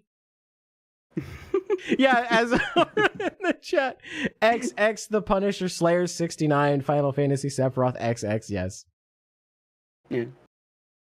Yeah. Oh no, the fake account has become the main account. Now what? Yeah, exactly. And now I'm just returning to tradition by retiring the character. Yeah. Or I guess the brand. It's less of a. It's kind of a character, but it's more of a brand than like. Yeah, it's been more of a you think somebody a character. VTuber. It's been more of a character in recent years, but yeah, it's more like a brand. Yeah. Yeah. Gamergate is So, not 20 years old. Don't make me feel time like it's going by faster than it already is. Not quite 20 years old, but it is a decade. It's because it was 24. You know, August never ends. I mean, that was to kind of the reason that I chose today to be the graduation stream is because August 15th is the anniversary of Gamergate. That's the spoilers. That's the reason I chose that date, was because it was the anniversary of Gamergate. I think it's also pretty close to the Boulder stream too. Like, when was the? I don't even remember. Like, I know it was August. It was the week of the Gamergate anniversary. Time is fake and also a flat circle. Yes, it is. It's like, it's on the one hand, like, oh, don't tell me Gamergate was so long ago, but on the other hand, yeah, it feels like it was a long time ago, man. That like, you remember the anti-SJW meta, the use of SJW, like, it does feel like an ancient era. It was 8/9/2018. Okay, so it was pretty close. I was pretty close. Yeah, the only reason I can even remember the dates of those streams is just simply the fact that I had the I used to get emails when the channels I was subscribed to went live, so I had like a whole list of like all the dates when like certain shows happened, and I was like, damn, I've literally just got like an internet archive sitting in my mailbox. Yeah. Wow, now this is crazy. I remember going to the first Gamergate meetup in San Jose. Damn. Oh, the Gamergate meetups. That was what got nerds into politics. Was Gamergate. That got us. I like that got us here. Ironic you retire the Gator when Gamergate 2's Censor Boogaloo has started up with that Aussie-based group pressuring payment processors. Yeah, and you know, it is funny that this happened. Like Chibi Reviews, I was talking earlier. He posted about this on X and was like, yeah, like it's weird how everybody was talking about, you know, why the hell won't they release the Epstein list? And then all of a sudden this group shows up and starts censoring video games and calling for like mandatory internet censorship and ID and all this other crazy stuff starts happening. Yeah. Yeah. I mean, it's not Gamergate 2. It's more just like the last gasp of the online censorship complex. It's like, you know, after so many of these social media sites started reining everything back, that you know, these people that want power over you, they don't just die. They don't just go, ah, shit, you got me, I'm out, bye. Oh, good games, everybody, I'm out. They're going to try harder until you utterly defeat them. So of course they're going to pull something like this because they're losing control over every other source of information that they once had control of. And even the ones that they still have control, because the other ones lost control, it's harder to maintain control. Like, you can't censor information on this place when this other place is less to uncensored and is easily accessible. Like, it's untenable. You have to have them all censored if you're going to keep this up. So the fact that they're losing that, they're now, you know, pulling this. So it's just, it's a cornered rat, basically. That's what this is. Yeah, and unfortunately, I think it's going to get worse before it gets better, simply for the fact that all the politicians are in on it. Like, it doesn't matter what party, what platform they are. They all want this because so many politicians have been BTFO'd by just random people that on the internet. Like, it's the meme. I can't remember the account, but it was like, you know, they want the name and address and bank account info of that guy with the Vegeta avatar that called them a dumb wank. Like, that's what it is. Like politicians have been getting BTFO'd on the internet and they're getting tired of it. So they've taken it upon themselves. Like, well, if we can't, you know, just, it's like if you know, we're going to have to deal with the plebs, then the plebs are going to have to, you know, post their credit cards on the internet, you know, that kind of deal. Yeah. Because they want to be able to, they want to be able to go to your house. They want to literally be able to send the cops to your house and, you know, tell you about those mean tweets you posted, like they do in fucking Britain. Like, holy shit. Like, you want to see what politicians want? It's literally Britain, where there was like a video of a girl being dragged out of a fucking McDonald's by police. I was like, what the hell? What the hell is the world becoming? It's totally insane. Well, that's Europe. Yeah, I mean, Europe's just become a shithole. Europe is literally turning into a shithole. To a degree, they brought this on themselves, because all you had to do was not freak out when someone called you racist, and you couldn't do it. You couldn't do it. You had to build your entire society around going, no, I'm not racist. And then there you go. Your whole fucking society collapses, because you can't learn the American method of just going, yeah, so fuck you. That's why, like, Europe is doing this shit. Meanwhile, you know, eventually, hopefully, Trump gets around to that Internet Bill of Rights he was running on. But the problem is the guy gets distracted by trade. He's so obsessed with trade. It's like, Trump, we gotta get this other thing done. Yeah, but my trade deal. Okay, it's great. We love the money you got coming in, but we got this other thing. Yeah, but I got this trade deal. Okay, that's great. That's great. I'm so happy for you. But over here, we have this issue that we need you to take care of. Did he just get on the fucking plane to do another trade deal? God damn it. Yeah, I mean, I really want an Internet Bill of Rights that, because, like, it's, yeah, the executive order about banking regulations, perfect, great. But we need, like, actual legislation that codifies and says you cannot delete someone's bank account for political stuff that they've posted.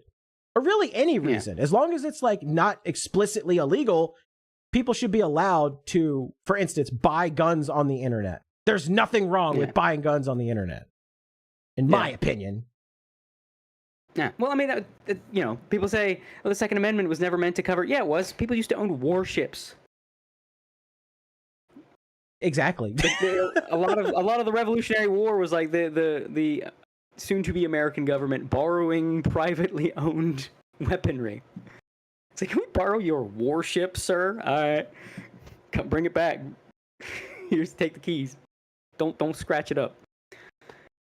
That's how it should. That's the American way, really. It's the American way. I want to own a. I mean, the modern equivalent would be a tank. I want a tank. I don't have any room for it in my yard, but I want to own it. Just having a storage lot, just be able to go to it like, that's my tank. Dean Domino in the chat says, I think it was Ping, the gay panda, who said that quote about the Vegeta pic. Was it a low Ping post? I mean, we are talking about Gamergate, so that would track. He's everywhere. It's always him. It's always low Ping, and it's always that fucking picture of Bowser. I have him muted on my timeline for that, by the way. They just gotta mute the retweets. That's what I did. I muted his fucking retweets because I'm like, God damn it, low Ping. You have to. You cannot follow the guy with his retweets on. Because he will retweet some cursed shit. It's like, no. Yeah. And, just be like fucking vibing at the Steak and Shake, and all of us, you're scrolling through Twitter, and it's just like, Bowser dick, no! Yeah. No! So the one time he posted gigantic Kirby dick, and I was... I do not abide. Although it did end up causing him to find a Discord grooming ring, which was a fucking ride. Seeing that unfold on the timeline. That was insane. We talked about that when I went on Single Player Carl's stream. How low Ping posting Kirby dick accidentally exposed a Discord grooming gang. I was like, what the fuck? How does this happen? The internet is a strange place. random people find random shit, man. Wouldn't Deadwing Dork find some Fediverse CP ring or some shit? I wouldn't be If I remember surprised. correctly.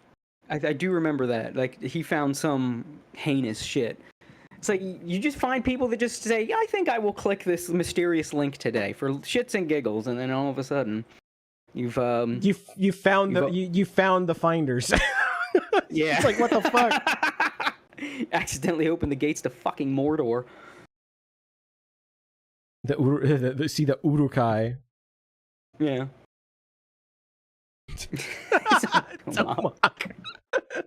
Tomak for $20. Sir, is this your tweet? It's just a picture, and it's just a picture of George Soros saying "cunny" 200 times. Posted by Cum Fart Groiper. Yes. Groipers, this is we don't talk politics much, but I this is driving me crazy. Does it feel like there's a weird Nick Fuentes psyop going on? Yes, it does actually. Yeah, like a weird, like why did people just start pretending en masse that this guy was legitimate? He was on with Sam Hyde and Alex Jones and shit. Like, people just like and like I've seen people on Twitter I follow like retweet him and shit. Like, what did we just forget about the Catboy Fed shit? Did we just forget about all that? Like, it's bewildering me. This is a random aside, but it's been on my mind the last couple days. It just keeps he keeps popping up in places that like normally would never give him the time of day. Yeah, exactly. And I've noticed that recently. And like, it was really stupid of Tucker Carlson to even comment on that whole thing, because it's like, all you're doing is you're giving him attention. Yeah. All you're doing is you're boosting, you're taking away from yourself and you're boosting him. Like, mentioning him, because he's, this is the same thing with like people that are secluded on the internet and they're stuck in like their like off-platform websites and stuff. If people in the mainstream bring them up, that's going to bring people to watch them and talk about them. That's going to keep their name in the public consciousness. And in that respect, like, there's no lose condition for Fuentes here, because he's being talked about by people that have way higher profiles than he does. It's like, what are you guys doing? Yeah. Like, I almost feel like they're all in on it. And it feels like some weird shit, because like he just keeps coming up on my fucking timeline. Why are people talking about him? This little shrimp boy doesn't fucking matter. Why are we pretending he's a thing? Why are we pretending he's a voice of a generation? No, he's an effeminate little fucking dork, a closeted effeminate little fucking dork. It's like, what the. It's just, again, completely, I'm tongue-tied. Like, it doesn't attain to anything we're saying. You just reminded me of it, and it's just been, like, this bizarre thing I've seen in the last week that has me, like, I don't want to say flummoxed. I'm flummoxed looking at this. You're shell-shocked. You're like, wait, what year is it? It's the guy pulling the calendar and looking at the current date, and it's 1984. It's like, what year is it? Weren't we past Fuentes? Didn't we, like, already find out, like, this guy was compromised and likes Catboy dick? Yeah, aeons ago. Like, this is old hat now. Yeah, I remember old Medicare streams laughing at Fuentes and his affinity for Neko Shotas. Yeah, it's like, holy shit. Like, how many years has it been at this point? It's crazy. Yeah. But that's the thing I say about, like, why content creators, no one's ever really gone, because as long as they just persist. And yeah, wrong guy, Cody. He's close, right? I think close enough. Swap notes. Swap notes. They're practically like the same person, right? Yeah. I like how we have to clarify what level of gay Catboy that they're into. It's like, no. Fuentes is just into gay Catboys. The other guy is into Neko Shota. Okay. What is it clarified. Okay, chat. What is it with righteous internet dudes and love for Catboys? Why does this keep happening? I think for a lot of them, what it is that they are gay as fuck. And because they're gay as fuck, they think if they go like hardcore right wing, it's going to take away from the fact that they're gay as fuck. And it works more often than not. That's why you see so many like right wing politicians turn out to like, do do gay shit.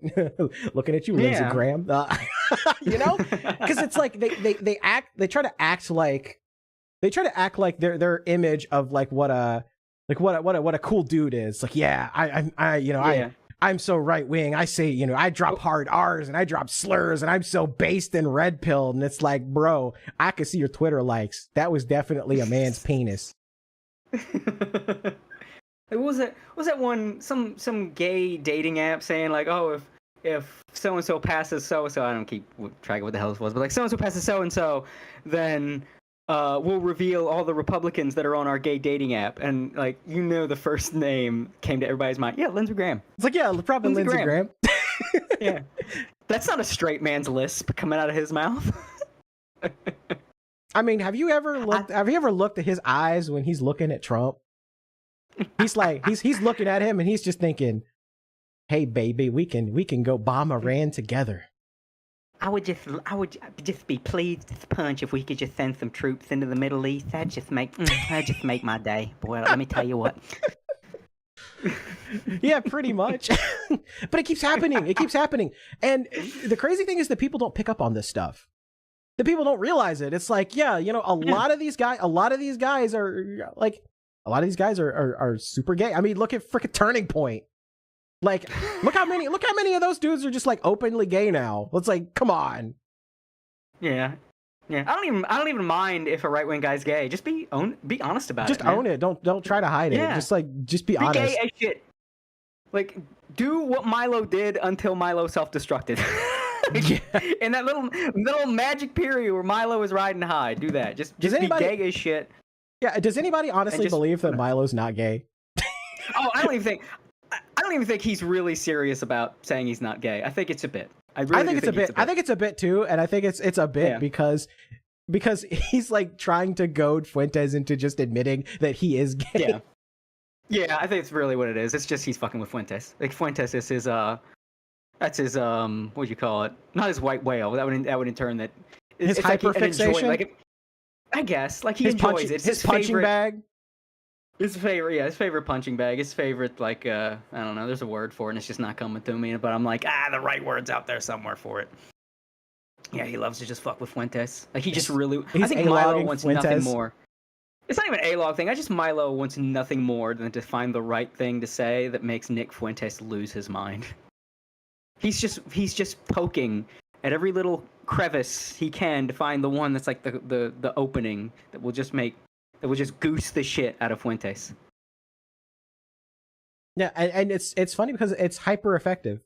I think Milo released like a bunch of like leaked texts and stuff that just kind of proved like, yeah, Fuentes is a Fed. He did in fact get his money back. It's just like at this point, like anyone pretending he's still debanked is just trying to pretend like, he's my daddy figure.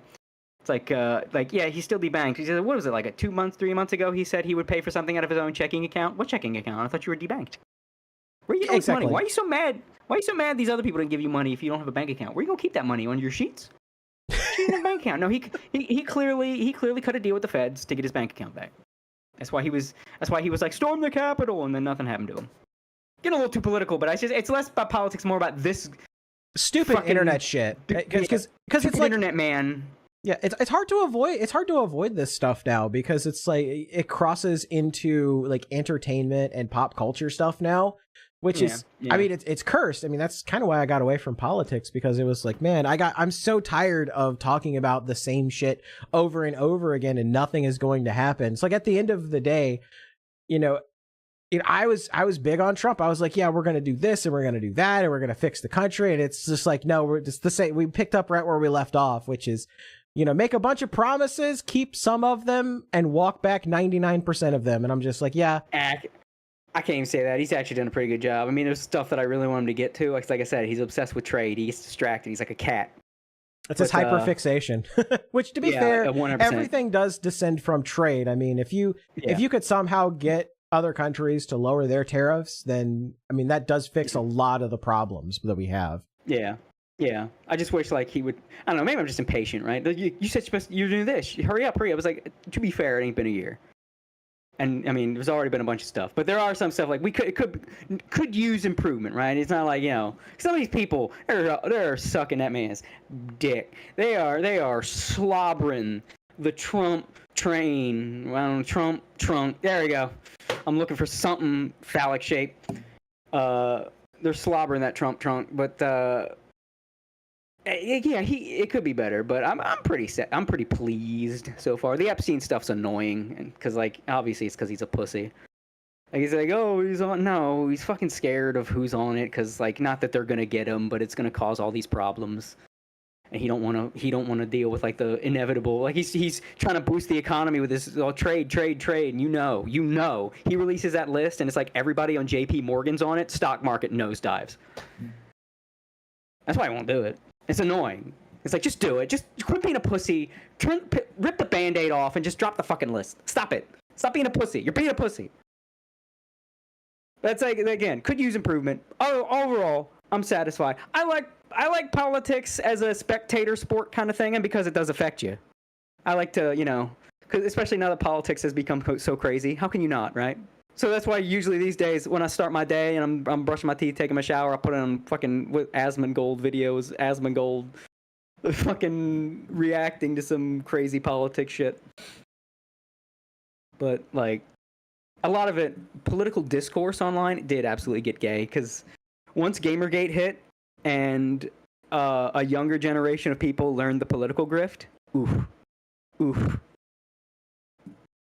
I think that's when things turned to shit. When people in their 20s and early 30s figured out they could make money regurgitating people's political opinions, that's when... I mean, it was already kind of shit, right? But with a lot of the improvements that have been made, it would be better than it is now. As a heart in the chat, same. Asmongold is my background noise political commentator, and you know that's really where I think like the peak. The peak of where things have gone is that like Asmongold now just routinely opines randomly on political topics while he's just playing a random game. Like that is, to me, that's sort of the encapsulation on where politics has gone, because it's just like, yeah, like I would rather than like get immersed into politics, I would rather just like hear Asmongold have like either a brain dead take or a galaxy brain take on like whatever shit's going on, right? Well, that's the thrill of watching Asmongold, because like you never know. Oh, Asmongold's opining this. I wonder if he'll be like on the money or retarded. Yeah, I can't guess. It's like it's like a gotcha pull. Am I gonna get the SSR? I'm gonna get the whatever the fuck like is the bottom of that particular gotcha. My favorite part is when someone in his chat comes in and tries to hate on him. Yeah, exactly. Well, you know when that happens, it's like a Hassan's strongest soldier type. Like I have to fight him for Hassan's sake. Like that. It's 90% of the time. That's what that is when it's that. Yeah, and it's always gay when they do it. Yeah, I do agree with Chen Poster. Stop watching Fox News. Start watching Fox News. Yeah. Exactly. Yeah, I do like Kirsch is a very good political commentator, because it's good. Like she's very astute, not just, and partially because I have a bias. You know, I agree with her, but she's astute and seems to be having fun. Like she's got that laugh. You know, a very distinct laugh, and you're going to hear it when she's covering things, and I think that's usually a good sign. That it's not like, I mean, how often do you hear? Yeah, how often do you hear Hassan joyfully laugh during his political commentary? Almost never. It's almost always just like deadpan snarker. You know, it's just yeah. Well, half the time he's just like, it always sounds like the soul was sucked out of him, and he's just, his face is in the mic, and he's just like, and it doesn't have much, you know, humanity left in him. So it's speech, but there's no soul or humanity behind the speech. It's just bog standard words. It's just words. Yeah, as Ahara's right about the VTuber meta, that's all you need to make it in VTuber. A laugh. Doki Bird, Kirsha, Pippa, Henya, the tea kettle. Yeah. I mean, Pecora is like the biggest female Yeah, streamer. Pecora, and yeah. she's the queen of the laugh. Yeah. Like everybody's has their attempt at the Pecora laugh. No one can really. Yeah, no one No, can do it. Kiara can do it. Kiara Yes, can Kiara do it. can do it. Yeah. But that's it. like it really is just do the like if a cackling witch and a dolphin ended up in the teleporter from The Fly. Yeah. That's Pecora's laugh. Yeah, pretty much. And you think about the VTubers, and it's like their laugh is iconic, and then Pippa's like high pitched, you know, Yeah, the fucking the pterodactyl seagull. screech.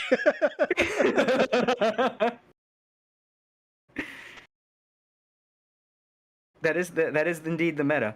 God, we're so off fucking track. Yeah, we really. Well, that's sort of the state of the podcast, isn't it? Yeah. I mean, really, you wanted to do the retrospective, but what else is there? Yeah, it's like I was on a show that was good, and then the host got billed out and crashed out, and you know, it's one of those things like you know, telling my life story is like, yeah, I was there when war were declared. RP for $10 says, I just want to be assured that your next model costs more than $20 on Etsy. My next model, well, you'll have to see what I'm doing next after this. But yeah, thank you for the super chat. Has there ever been a track? No, there has not been a track. This is how this podcast is strictly just like stream of consciousness with loose topics here and there. Yeah, it's chilling with a couple of fucking nerds and whatever other fucking nerds they decide to bring in to fucking nerd out. That's pretty much the gist. Pretty much. See, now I feel lost. We didn't have any topics. As long as it isn't a sock puppet, your next model will be a step up. Well, hey, you don't know. I might commission Flork, okay?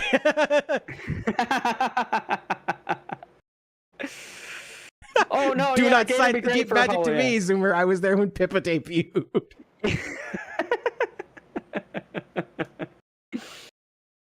Oh god.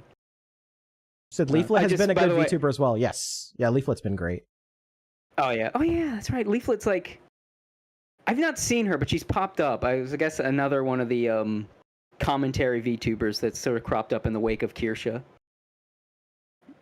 The VTubers can do politics too, which I'm fine with as long as they like make it clear like that's their thing, you know. VTuber React meta. Yeah, exactly. Yeah. I think it's funny. It's funny that reaction content kind of did a 180. Like people, it was totally. I mean, not entirely, right? You have your chair reactions and stuff, but like it used to be so verboten. And I think because like when it first started, people would just stare at the screen and barely react. I think the React meta kind of came. It's like the same shit as just watching someone play a game. Like you watch other people play games for either their skill or their reaction to the game. Like you want to see how someone with a distinct personality will react to this, that, and the other. But it's funny, like looking back at the loathing of reaction content, and kind of where we're at now, where it's like some of the most popular content there is. And it really was just people that are funny needed to start doing it, or at least people that were entertaining in some way, like they're goofy or whatever, you know. Well, and that's the secret. The secret to a lot of it is just entertaining gameplay and funny reactions. That's pretty much like that's all you need to be a successful VTuber. It's just good reactions, and you don't even have to be good at the game. Like sometimes you can't be like absolute like garbage trash that it's like unwatchable stuff. But Yeah. you know, you have to be just competent enough to play the game, but also giving funny reactions at the same time. Yeah, you gotta be entertaining in some way. Plus, Make you just people gotta wanna see like you if you're react. an indie, you just have to grind because it's like, you know, grind and make clips. That's the secret, especially the clips, because most VTubers get found because someone saw like a TikTok or a YouTube short of them like crashing out because they like died to a boss. In fact, that's what got me there's a interested in watching Tenma, right? Was I saw the Tenma where she like totally crashed out, and I'm like, you know what? I should go look at Pippa's gen mates because they seem pretty funny. And then I did, and then I was like, oh yeah, these are great. Like Pippa's entire gen is goated. Yeah. Well, for me it was the Pippa and Tenma Broforce clip, the water poison. That's one of my favorite VTuber clips of all time to this day. Yes. I need to get any of my real life friends to understand VTubers and why I watch this shit, I just play that clip, laugh their asses off. Like, see, this is why. Yeah, Conan fan in the chat. Baxter had recently talked about how important it is to get clips. Streaming alone will keep you small. Yeah, I mean that's you have to basically get like not just the streaming stuff, but you have to have clips too, and that's very difficult. I mean that's been difficult for me because it's in planning these streams and setting up these streams. I've also got a real job and like real life stuff that I do. So I'm looking at it. I'm like, man, I really need to just like carve some time out of my day because I work some pretty long hours.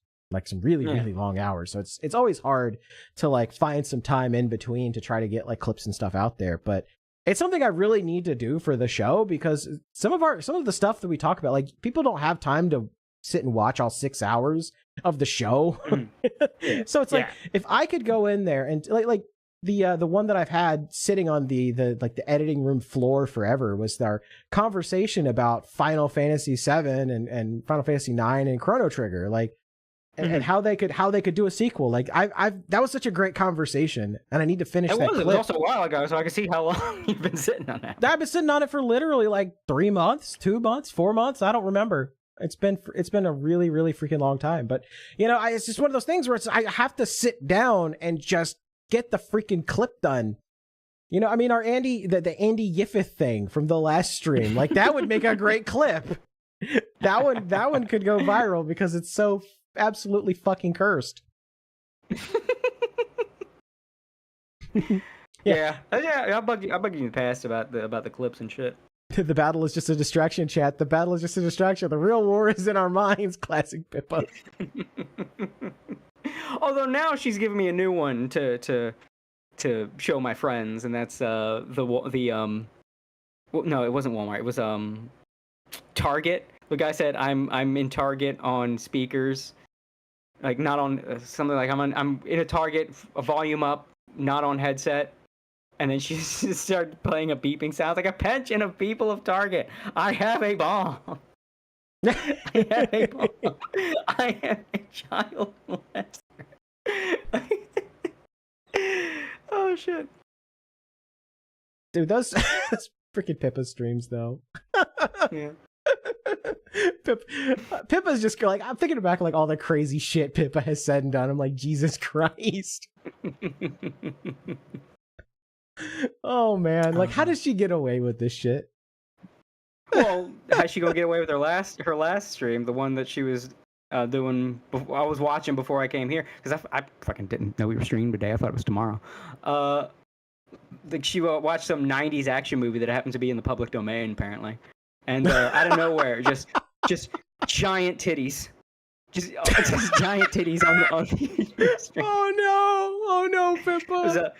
She was on Kick though, right? Movie. No, it's YouTube. Oh no, Pippa. Yeah, it was American Yakuza. It was like a montage scene of a bunch of guys getting murked, and one guy was like with a prostitute or something, and she just gets in the shower. Oh, and Twitch, yeah, she was multi-streaming. Oh God, no, Pippa. And you can see like the people getting murked in the back, but in front is a prostitute, giant fake tits. Like, that's on YouTube. Oops. I mean, it wouldn't be the first time. Everybody has that moment where they accidentally show tits on stream. Yeah. Just scrolling through Twitter. Whoop, that's boobs. Whoops. It's lame that it's lame you have to worry about the nip slip. Like I get not streaming porn or whatever, but the fact some of these sites are like, oh God, you accidentally showed a breast. But these cam girls can literally show their whole freaking ass cheeks on stream, and Dan Clancy's just like, "Yup, there's nothing wrong with that. Perfectly fine." Yeah, I'm mad that his name neither rhymes with simp nor is structured in any way you can insert simp into it, because it needs it. I mean, Yeah, it really the does. best you could get is Dan Clance simp, and that just doesn't sound right. It just doesn't look Yeah. good. Or doesn't you could do pop. simp Clancy, but I mean, it Yeah, doesn't but pop. I mean, it's just you could do that. You do that to anybody. Just change your first name to Simp. It's like maybe he did it on purpose. Like his name was like Simpson, and he changed it because he knew. Because he knew. Yeah. he knew the jokes would write themselves. Yeah, it's ridiculous. And then you gotta have like streamer-friendly versions of games. Like, isn't the whole point of like a place like Twitch to play video games? Dan Roshi Clancy. Now Roshi. That's an insult to Master Roshi. Yeah, like Roshi. At least when he was being horny, at least he wasn't like, "Ooh, I'll do some passive aggressive shit in your favor, madam." No, he was like, "Show me them titties. Let me see that vagina, teenage girl." It's like blatant about it. It's like, what the fuck, Dan? What the fuck, Dan? You're the CEO of Twitch. What the fuck are you doing? And he eventually overcame. He meditated. He overcame his weakness. Save audio clip for this stream. Your audio clip from the stream. There it is. That's why whenever I imitate people, I always do it in an over-the-top voice, so you cannot take me out of context. You could try, but it will be evident. That's why 4345 of Pippa reacts to American Yakuza 1993. Enjoy my fellow Capipis. LOL. Whatever could that time code be? I don't know. I don't know what it could be at that time code. It could be anything. Yeah. That could even be a bomb. Shit. But yeah, retrospective. Okay. Retrospective. Yeah, retrospective. Yes. So what again, else is there? Yeah, I mean, I guess I could talk a little bit about the before times. Before I was Gator, I basically started as a Twitch streamer with my friends. And the before times I would think would be if you were dead or dying. That's not like you don't want to waste the lore just in case. You know what I mean? I mean, the lore's basically already out there. Like I was a Twitch streamer before, and then with my friends, and we just played games and stuff in the in the style of PewDiePie. And that's kind of actually kind of wish that I had stayed on that path, because channel was actually doing pretty well. I was doing collabs with some interesting people. I'll put it that way. I was on other people's streams and stuff, and I really kind of built like a decent enough like associations with people. And I wish I had kind of stayed on that path rather than get into like retarded politics, because it's like, man, just imagine if I had just done something else. I could have been like a nice, I could have been a nice smaller streamer, just making like chill content the whole time, because that's really what I want to do. Well, again, you weren't de-radicalized at the time, Was that the deep lore? Yes, that is the deep lore. Yeah, well, I mean, that's the thing, right? Like, yeah, I mean, we joke about how VTubers de-radicalized us, but I mean, it's basically true. Like, I was deep into the political brain rot, and then I'm just like, you know what?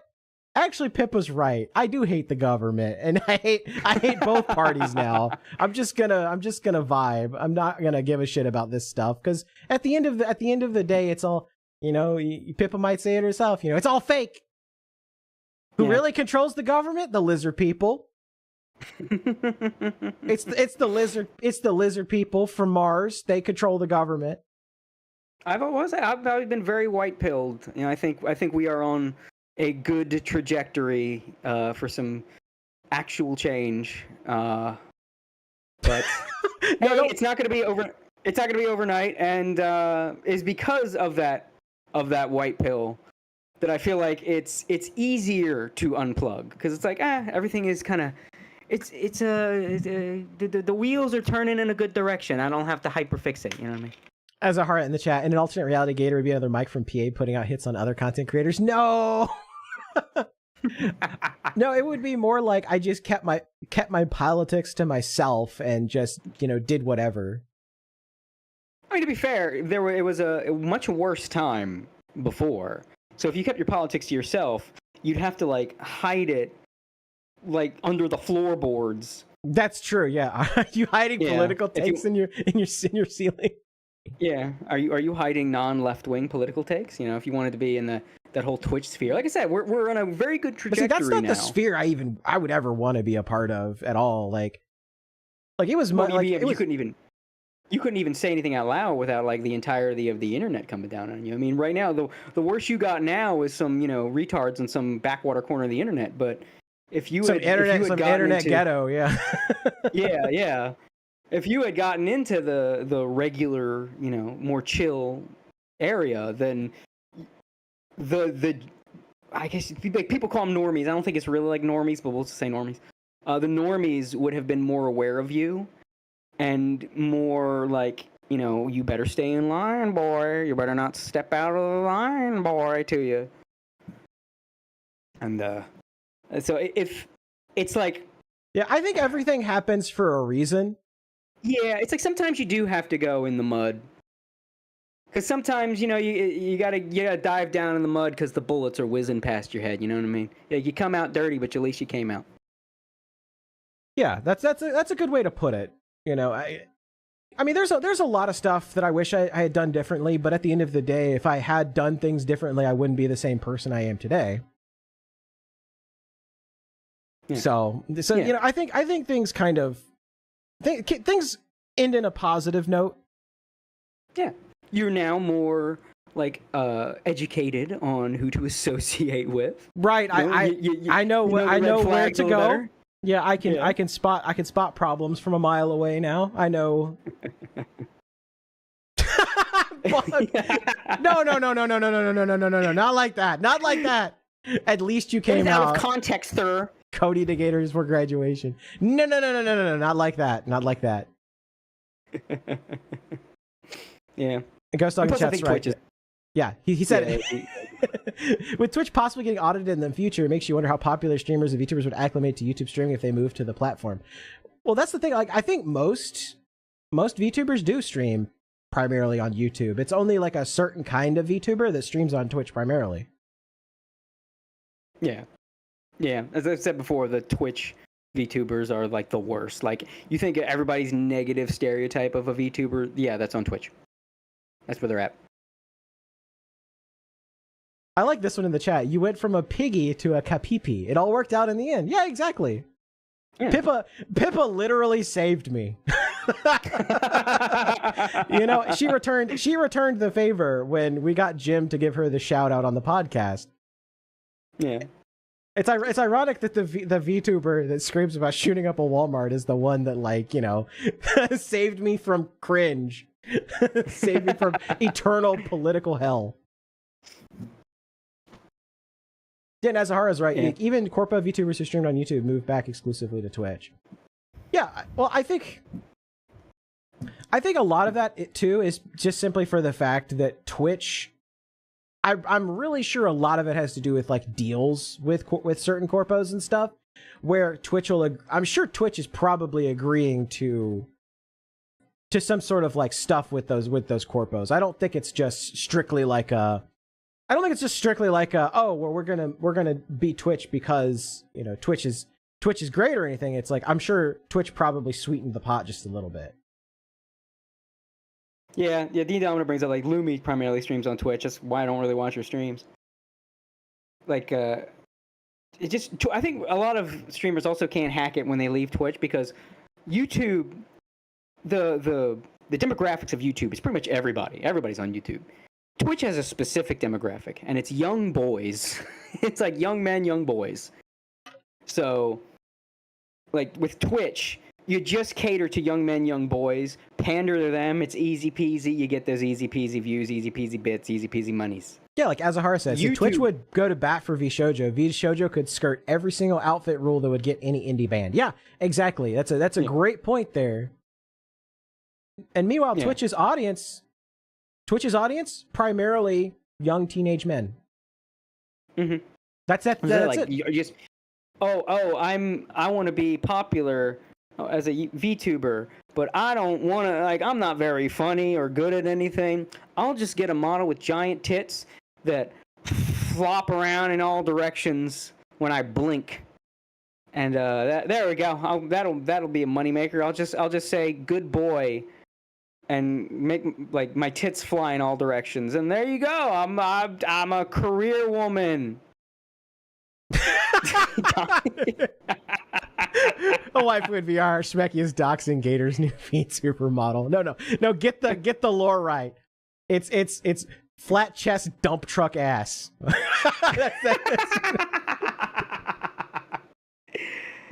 Oh fuck! I swear though, nothing to me is a bigger like turn off. I guess. Well, I mean, there are many bigger turn offs, but in terms of like that kind of fast and not gross, than like super animated boobs, like the things gotchas will do and VTubers will do, because boobs don't fucking move like that. And when you got boobs that move like that, hang on, where's the gif? Like, where's the pudding gif?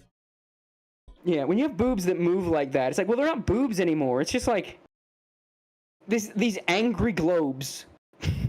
It's just this fucking like, it's like you've put angry ferrets in a sack and called them breasts. And they're just trying to get out. They're just trying to fucking claw their way out of that sack. And you're saying, no, those are luscious breasts. Never mind the noises. Oh, I forgot the tenor like does that thing where when you try to copy something, it just like redirects it. It's like one of the DOA games, Dead or Alive games, had a slider for jiggle physics. And if it was like the default slider, but you could turn it all the way up to make them ridiculous. And that was considered funny back then. Now that's just your average gotcha game. That's just standard practice, standard operating procedure. I think it was DOA 5 or 4. You crank that shit up, and it was just like ridiculous. I mean, it's funny because the first Descendant did that too. Actually, at least they made it optional, right? When they added jiggle physics to the game, because they're like, well, you know, got a bunch of freaking gooners that play this game. You know, it's a gotcha, so of course it's, you know, it's a gotcha. So we gotcha wallet. Here's the pudding cat. Yeah, VTuber. When a VTuber moves slightly.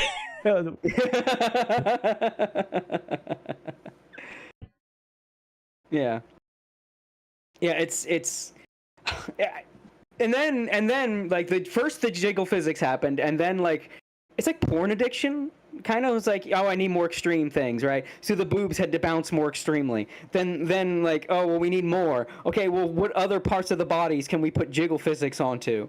And we're gonna get to a point where like a girl in a gotcha game is gonna blink and her thighs are gonna get out of control and just fly in all directions. Yeah, pretty much. Yeah, that would be funny. A fucking thigh toggle for thigh physics. Just like going ears, cheeks. Like she like turns to the left and her cheeks look like her grandma's pinching him.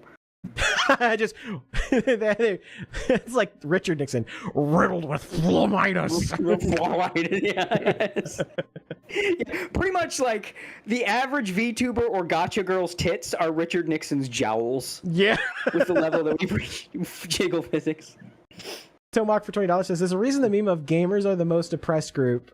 Gamers are in theory everyone. Yes. It's a microcosm. They tried to oppress the gamers first. And the normies said nothing, for they were not gamers, and then they came for the VTubers. And the normies said nothing because they weren't VTubers, and finally they came for the normies. And that's literally basically what's happening now. Is they're coming for the normies. Yeah. They're coming to censor all of your shit. Yeah, Dizzy's models are kind of comedy boob. Like, obviously there's some... I think she just wants to be hot. But, like, I mean, if you've ever seen Dizzy's content, that is, it's not her content. Yeah. Exactly. Dizzy's peak. I think sometimes I think she has a hot model because she's like doing it as a honeypot, because that woman is hitting her biological clock and is making no bones about it on her content. She's worse than Marine.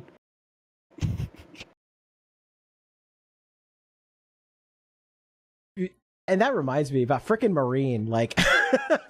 Oh god, I just don't know. Imagine a femboy VTuber with bulge physics. Jesus oh Christ, god, don't. no! Why did you speak that into existence? Yeah, don't give in. One of these motherfuckers will do it. Somebody will graduate from Niji Sanji, but want to keep the grift going. Vox. It'll be Vox. Doesn't Ken have a bulge tuber Shota? Does he? Tell me he doesn't have bulge physics. Oh God, he would. He would. Oh, Ken Ashcorp. Great guy. Great music. I used to hate him, and now I've done like a Really? total 180. I don't love him. Yeah. Oh, when he was like in the height of his like, his songs just felt like pandering to fucking the worst dweebs in the fucking fandom, and it's like ugh, like Touch Fluffy Tail makes me want to kill myself. I'm sorry. But then like he chilled out. Like, oh, I like this guy. Well, he got de-radicalized by VTubers too. In a way, yeah. If we do not need jizzle physics. Tomac. But yeah, like I just hate pandering, and a lot of that stuff. Oh, he got married. Well, hell yeah, that's probably why I chilled out. Yeah, that'll do it. Yeah, good for him. That'll do it. Genuinely good for him. Nothing I got de-radicalizes you more than getting a wife. Yeah, I totally 180 on that guy. I still can't stand some of his songs from that era, but like complete 180. I like him now. He seems like a decent. Like I feel like he's a guy you can hang out with, right? Like before, those songs made me think that he was probably like a Nux Taku type. That's the vibe I got from him from what he was putting out. But now he seems like he'd be pretty chill. Also, I like this. We were just keeping this jiggle cat. It's like a continuous B-roll. It's like hypnotizing. It is hypnotizing. I keep looking at it. I can't look at anywhere else on the screen now. I'm just staring at the fucking jiggle cat. It's Chibidoki's giant eyeball. They don't jiggle enough. Chibidoki's eyeballs.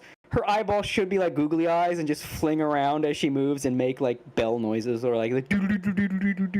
Yeah, they should make the like the shaky eye noises. That's what they should make. Yes. Yeah. Like it sounds like something's rattling around in her skull. Yeah. Exactly. But anyway, I was talking about the before times, right? Like Twitch streaming and all that stuff. I am glad though that I didn't go that route, just simply for the fact that like I would just be a totally different person if I had done that. You know, I think things happen for a reason, the good and the bad at the end of the day. I just wish there weren't so many like literal psychopaths. like you saw a lot of them tonight, right? Like they come out of their like swampy, greasy, grimy holes to fuck with me. Yeah. You know, that's part of the reason why I got away from that content. Like these are people that should just be locked up forever. They have no benefit to society. They're just evil people. Well, that's like even just from the outside looking in, a lot of the sector stuff. Because I was of the laughing at freaks. I still do, type. Followed a lot of that sector stuff as like a lurker back in the day, and it very went much from the same. It sort of went from laughing at people to like swatting and doxing and doing like illegal shit. It's like, I mean, if you want to look at like why politicians are able to like slip through all this like internet ID shit, it's because of all of that stuff. Because they're pointing to those people becoming literal internet psychopaths, and they're saying, "Yeah, look at all this horrible shit that's happened. This is why we need this." And you have a couple people that were victims of it. They're still like, "Well, no, I don't want internet ID, and I don't particularly like that you're using things that happened to me as like justification for it." But I think it's inevitable at the end of the day, unfortunately, because you have people that have done crazy psychopathic shit, and eventually, like, you can't just be an internet psychopath forever. Sooner or later, so it's going to backfire, and I think we're seeing the backfire now.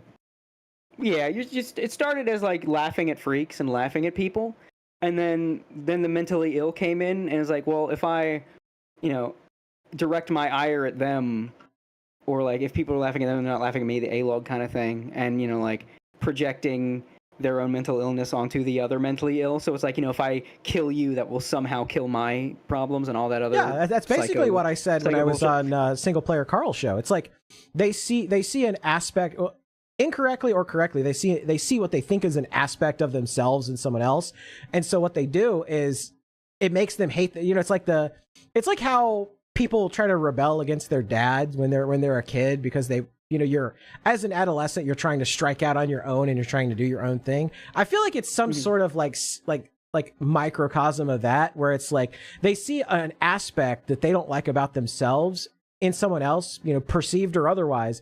And so when they turn against that person, it's like they're burning their own flaws.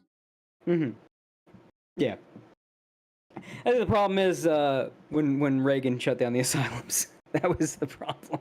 But hey, you know what? That's a positive thing that Trump is saying he's going to do. That he's going to start the asylums back up. Yeah, again, it's another reason I'm been very satisfied with him so far. Finally getting those asylums back up. I think by the end of his term, the internet's going to be a lot better place. Yeah. Like, what happened? It's like, that's what happened. He opened the asylums. He opened the asylums again and just started shoveling people into them. Yeah, exactly. Yeah, I do, like, it feels like everybody that eventually, like, was smart enough got out of that whole scene early, and then just, it sucks, though, that it was a fun time to have these communities kind of based on mocking freaks, because we kind of do need bullying back a little bit, right? We need it is healthy to have, like, the pushback. The problem is that people just can't keep their chill. They have to get personally involved and personally invested. Yeah, and it's not just so much about like talking about somebody doing something. It's you not only talk about it, you have to fuck with them and try to like life ruin them and like get them debanked, get them deplatformed, get them banned everywhere. It's just like everything is turned into like doing everything in your power that if you don't like somebody to just destroy their life and destroy their career. Well, people that are in low station always want to. They no. I said on Twitter, no one covets absolute power more than dysgenic midwits. Yeah. So when you got nothing, you want everything, and the best way they can do is just whatever power they can find, try to have. Like you see it in like gaming scenes, right? Where how like the FGC and everything going on there. Like you put on a dress, pick an identity, and now you basically run the FGC. Pick a pronoun, put on a dress, put on a wig, and the wig's even optional. You run all the tournaments. Yeah, you win all the tournaments now because they rig the they'll rig the whole thing so that it's like it's just you versus like some like the one guy you have to get through, and he's had to play like all the tough people.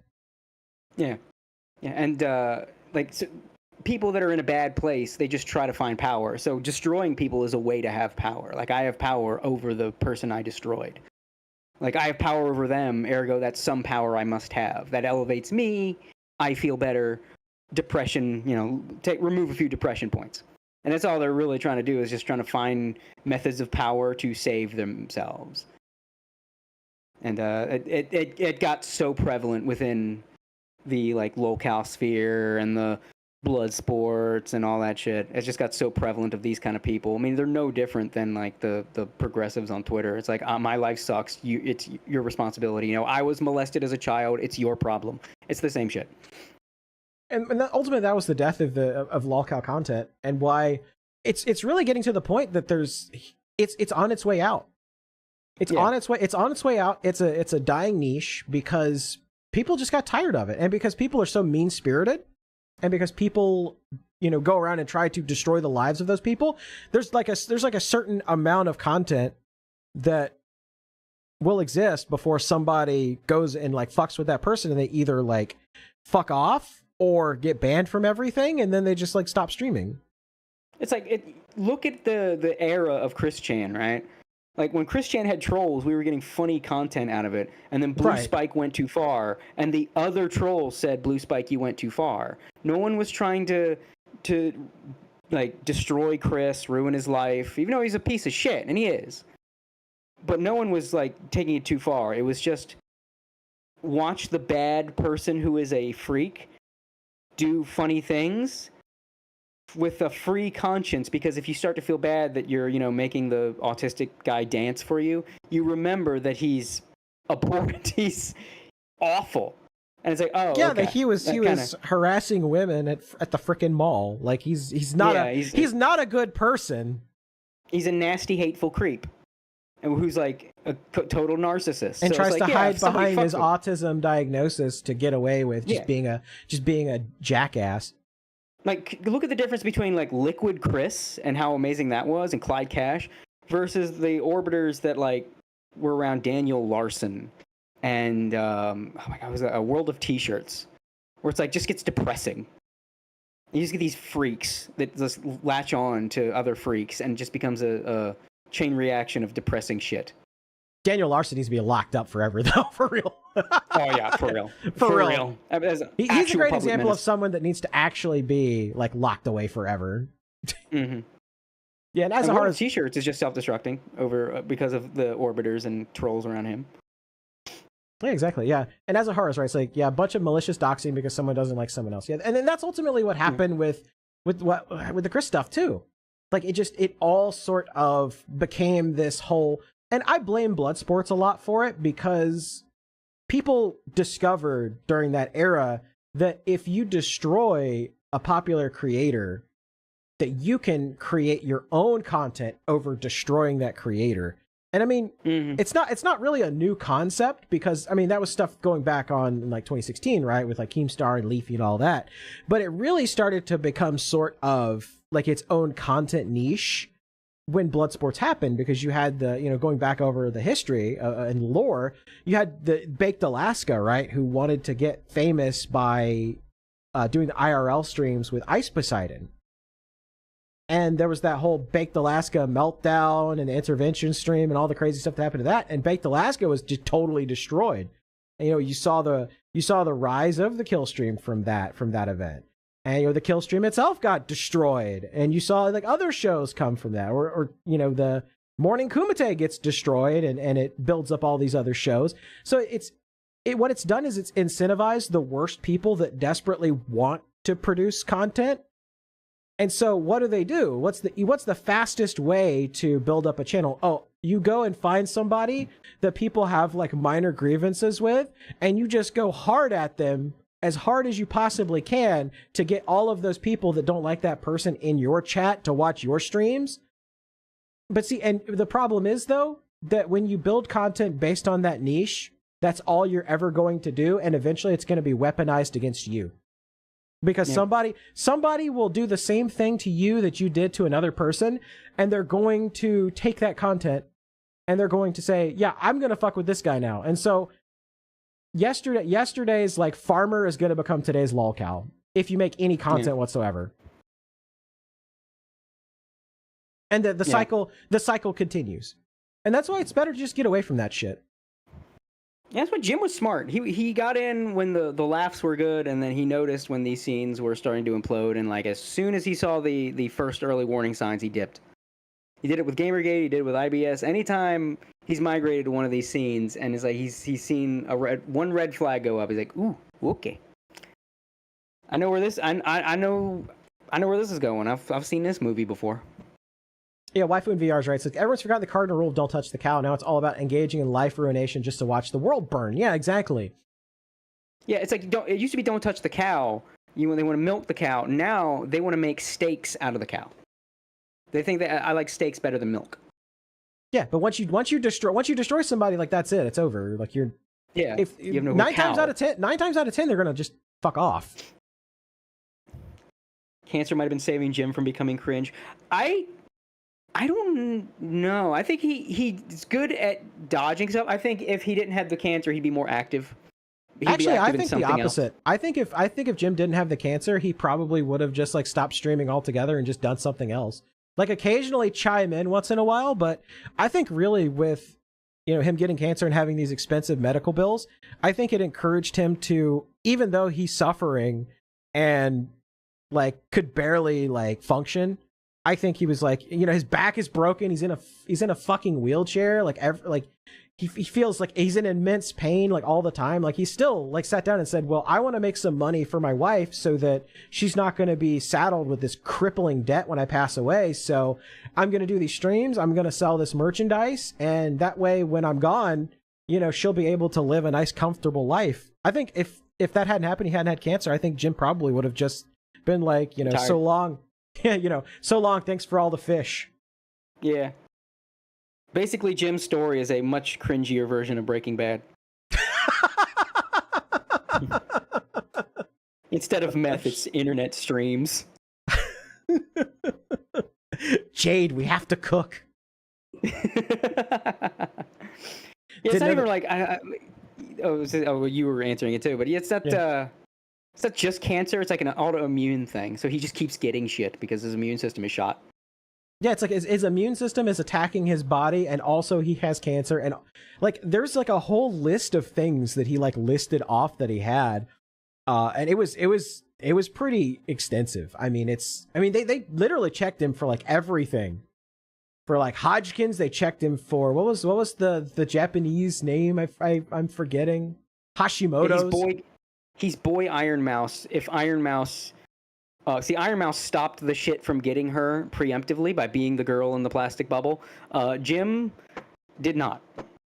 So Jim is what Iron Mouse would be if Iron Mouse didn't have the plastic bubble. Not a literal plastic bubble, you know what I mean? She's protected. Yeah, she hermetically sealed herself so that she wouldn't, you know, get sick and, you know, have problems. Yeah. And that's why I really Jim, do. Jim is what she would be if he didn't. Yeah, and that's why I like that people stepped up after the VShojo thing to raise money for the Autoimmune Deficiency Foundation. I thought that was really cool, and ended up doubling the amount of money that VShojo owed. You know, so it's Cling like, fan. I too. Oh, go ahead. I was gonna say it's those moments that remind you that the internet can be a force for good. As long as you expel the evil, the internet can be used for good. That's why, like I said before, the furry fandom was our canary in the coal mine. That was just like, don't do this thing they did, and then so many people did the thing they did. But like this was like it was played out before us early by another group, so that other groups could use it as an example. Like when you have bad actors among you, when you have weirdos, freaks, degenerates, you have to tell them, please leave. I reject you. Because if you don't... Be gone, Satan. The power of Christ compels you. You know? Yeah, if you don't, they become who you're associated with. And now that's like I said before, it's like every fandom now because nobody listened. But on a greater macro level, a societal internet level, it also rings true. Like you need to be able to tell the shitty people, go fuck yourself. Otherwise, you are the shitty people. Like you can go explain away all you want. You can be like, no, you could be the furry telling people, no, I'm just into vanilla stuff. I'm not into like vor inflation. I don't have any vor inflation commissions. But like your scene, your fandom can get rid of the vor inflation guy. So now people think of vor inflation when they think of you. And there's a lot of other places where it's like you're defined by the worst of you. And again, another white pill where more and more and more and more people are noticing that and speaking out, doing something about it. But as Conan fan said, watching Jim's recent white pill streams have been a joy. He said what he's been through. Yeah, I too am very glad Jim lived to see this sort of upswing. This hopeful sort of optimism for the future, where it's like, yeah, you know what, we can turn back the clock. We can make everything great again. Yeah, mega baby. Hell yeah, mega. I like better. that. Mega. Yeah, it works better. Make everything great again. Mm-hmm. Yeah. Shit, I gotta set up an anime boomer store and sell mega hats. Make everything great again. just to give the little Mega Man helmet mohawk thing on the top. Oh hell yeah. Yeah, that's great. Make everything great again. I'm exactly. a mega man.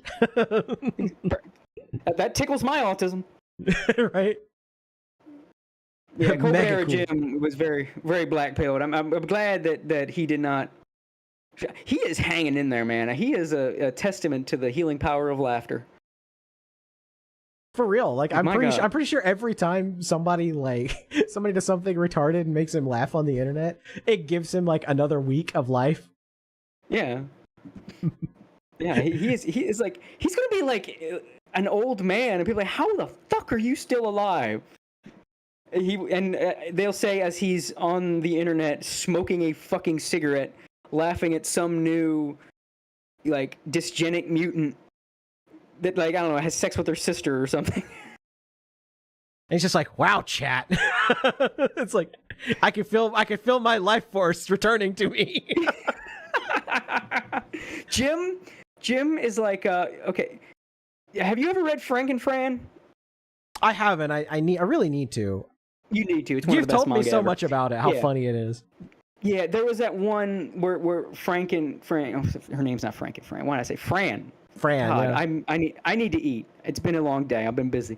Where Fran makes a sort of a medical discovery of like why some old people like live so long, and it turns out the elderly feed on the misery of others. Like it's like whenever they cause turmoil and problems in their family, it produces an ambrosia in their body that they taste, and it tastes like honey, and it gives them more years on their life. And it's like because Fran found like the oldest woman in Japan, and her family was all miserable and fighting over her, and she was like the matriarch, and like she was, she had made all these family rules that was driving the family apart, and like the family would fight, and she would smile, and she would just say, "Honey."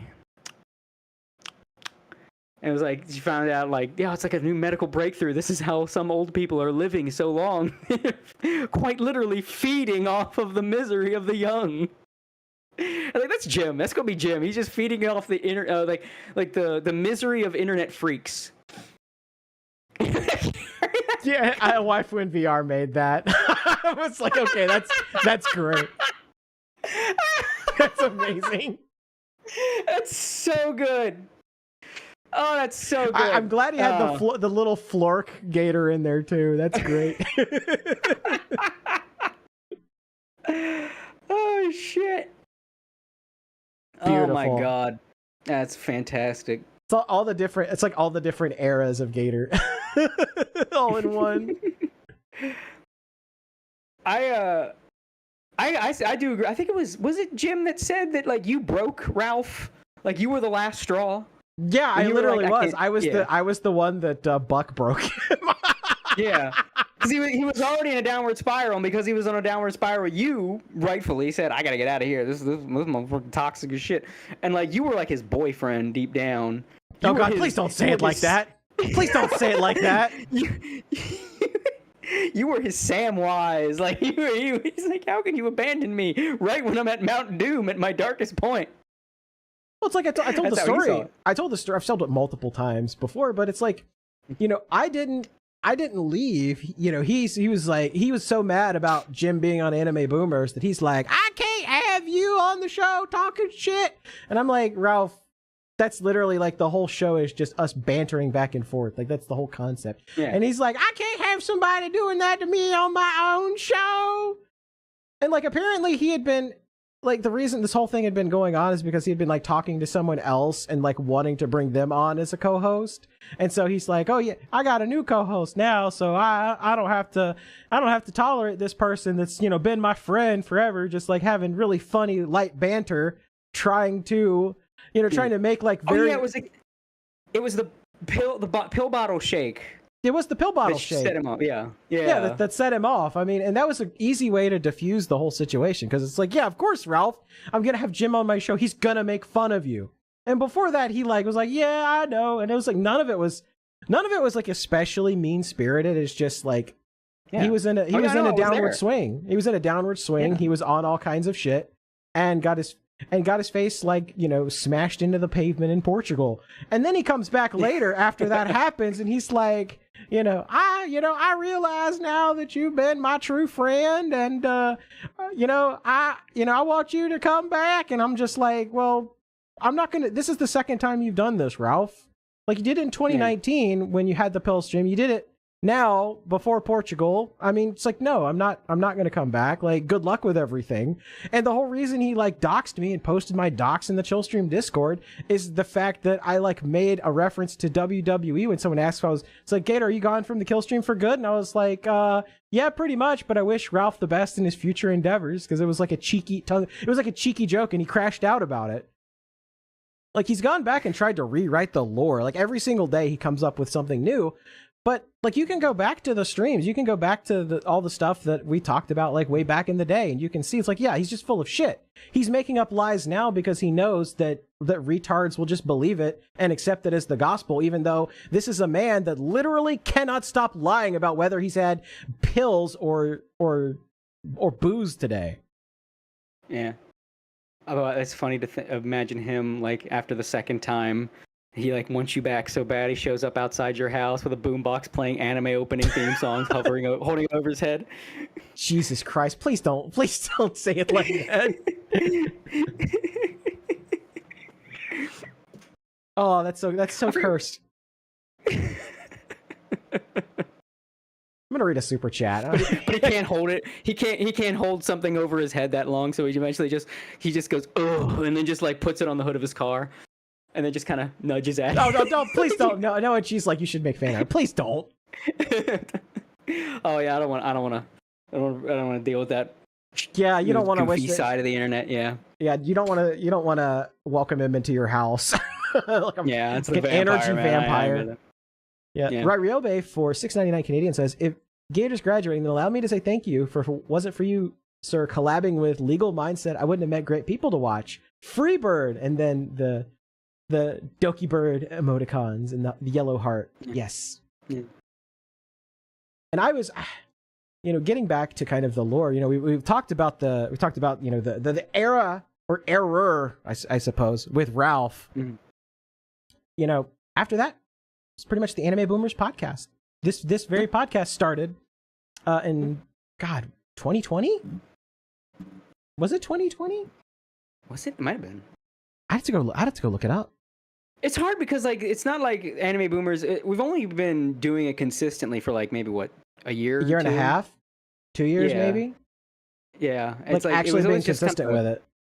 Yeah, it was like when you were doing it Spooky, and then when I was doing it with you, and then me and Spooky and all that stuff. It was just like shits and giggles. It just felt like a shits and giggles kind of thing. It's like, we're doing Anime Boomers. Can you show up this day? Like, I can. I can go this day. Like all that kind of stuff. Yeah, and I've always liked the fact that it's always been super chill. Yeah. Like it's one of those things where it's just like, yeah, just a bunch of people get together and just like shoot the shit on a live stream. And I've always enjoyed that style of content. It's just very, very casual, very I just saw a Gator Time. It says, happy anniversary on YouTube. You've given the world 6 years of videos. Is this literally my... Hold on. Is this actually my fucking YouTube anniversary? Is that legit? Is that real? Hold on. Let me look. When did I create the channel? No, I joined January 7th, 2015. So I don't know what YouTube is talking about. I'm like, I don't know what you're talking about. Oh, it's the anniversary of my first video uploaded. Good lord. That's right. I forgot I created the channel just to follow shit. But I didn't upload a video till like 2020 on that channel, I think. Or 2019. I didn't actually upload videos or do content till like 2019. Man, that's crazy. That's crazy to believe. I see Butters in the chat. I miss the days when everyone had fun. Yeah, me too. Me too, Butters. That will always remember me, right? Absolutely. I could never forget you, Butters. one of the best call-in guys. Him and Geeky. And there's a bunch others that I'm forgetting, but yeah. Those were some good time. There was a time when things were good. There was a time when making fun of people was fun. Yes. And now it's like I think the problem is like those kind of mentally ill, like the people that are their lives are fucked. They now see the people that normally would just be laughed at as like fresh meat to be used to elevate themselves in some way, even if it's only to themselves, like feeling Yeah. better about themselves by tearing somebody down. Which I know is like it's like a cliche to say that. But I don't mean like, oh, you criticized my work, so you're just trying to tear me down to feel better about yourself. Like, you know, the typical you didn't want to see my race swapped movie. You just want to tear other people down. No, it's like people that are absolute fucking train wrecks. But like if they bring somebody down, it's a little bit, ooh, I'm not that bad. You know, I'm a little victorious. Ooh, power. And those people started getting into like making fun of people and lolcow stuff and all that. And then like, again, now we can't just have fun. We can't just do a liquid Chris. We have to find their docs. We have to destroy them. We have to end their, like, try to push them to kill themselves, something like that. They can't just, like, I miss the portal of evil back in the day. Had the prime directive, you know, you look, don't touch. I miss look, don't touch. Same here. That kept the internet fun. Yes, it did. And now the internet is very quickly losing its fun because everybody's doxing and swatting and doing all of this other gay shit. It takes the charm out of it. You know, when you just like laugh at like goofy internet shit, when you're literally sending SWAT teams to people's houses that point guns in their face, it's cringe. It's cringe, and it's causing the crackdown now. Like, that's why you're seeing the internet ID shit. It's like you fucked around, and now you're gonna find out, and they're gonna, like, unless you do something about it, they're gonna pass it. Like, because they just don't care. Like, the UK is like, yeah, we don't care that you're creating these petitions. We're just gonna do it. Yeah. And I think there's enough people that are just gonna acquiesce to it, so it's gonna happen. The United States is probably gonna be safe as long as we keep electing a president that's not a retard. But like, how long is that gonna be? Well, I think that's why I kind of got to put. Like, Trump was pushing that Internet Bill of Rights. I think he's got to step up on that. Like, yeah, we gotta have for actual legislation in place. Yeah, I think he was probably planning on doing that a few years down the line once he got his trade shit out of the way. You know, took care of that hyperfixation. Like, there, I got my trade done. Now what else? And I think Europe's kind of forced his hand, where he's going to have to eventually start pushing for that. And that might be a thing with the midterms too. That might be something people run on the midterms.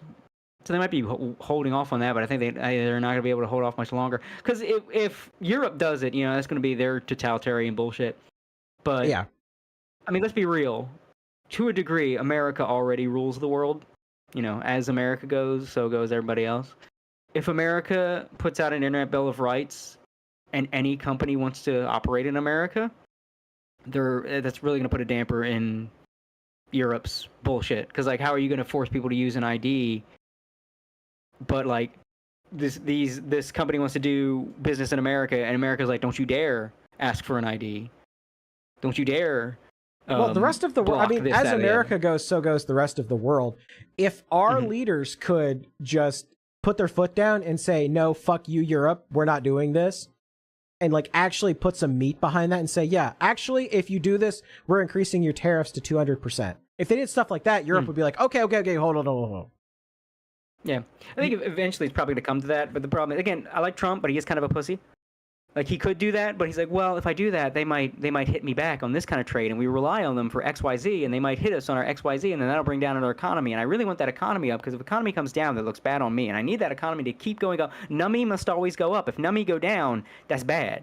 So he's like, there's nothing Donald Trump is more terrified than Nummy go down. And every time he, like, slow walks something, it's like, would you just do it?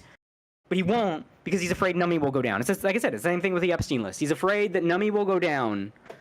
Because, like, oh, well, this person will be outed, and then all our stocks will go down, and the economy will crash. It's like, we're all fine with that. Right? I think everyone in America will gladly watch the stock market crash if it means that every pedophile on JP Morgan gets arrested. Every single one. That, and they're also worried about the foreign stuff, because you're going to have, like, a lot of foreign leaders on there, and they're not just going to go, you got me. Take me to jail. They're it's going to be like, it's going to be like when they stormed the presidential palace in Libya and, like, dragged Gaddafi out and shoved a stick up his ass. Like, that's what's going to happen in all these countries. Well, but, like, they're going to say, like, America is lying. America, how dare you? In fact, we're going to do some kind of reciprocal shit on you for daring to insinuate that I might. And then also, you can tell, we're kind of getting in the weeds here with politics, but it is it is interesting, and it's mostly just about the Epstein thing. You could tell Trump kind of wanted to move away from Israel a little bit. I think Netanyahu annoyed the shit out of him. You could tell there were a lot of times he was getting. I mean, we say, "Oh, but this Israel, this," but like, when he was like giving dude the cold shoulder for a while with the Gaza shit. No, not the Gaza shit. The Palestine shit. And he's like, well, they don't know what the hell they're doing. He's annoyed. And that's why you saw around the same time he was going to all the other Arab nations and making nice. He's making nice with all of Israel's neighbors. Because it's very obvious what he's doing. And I guarantee you,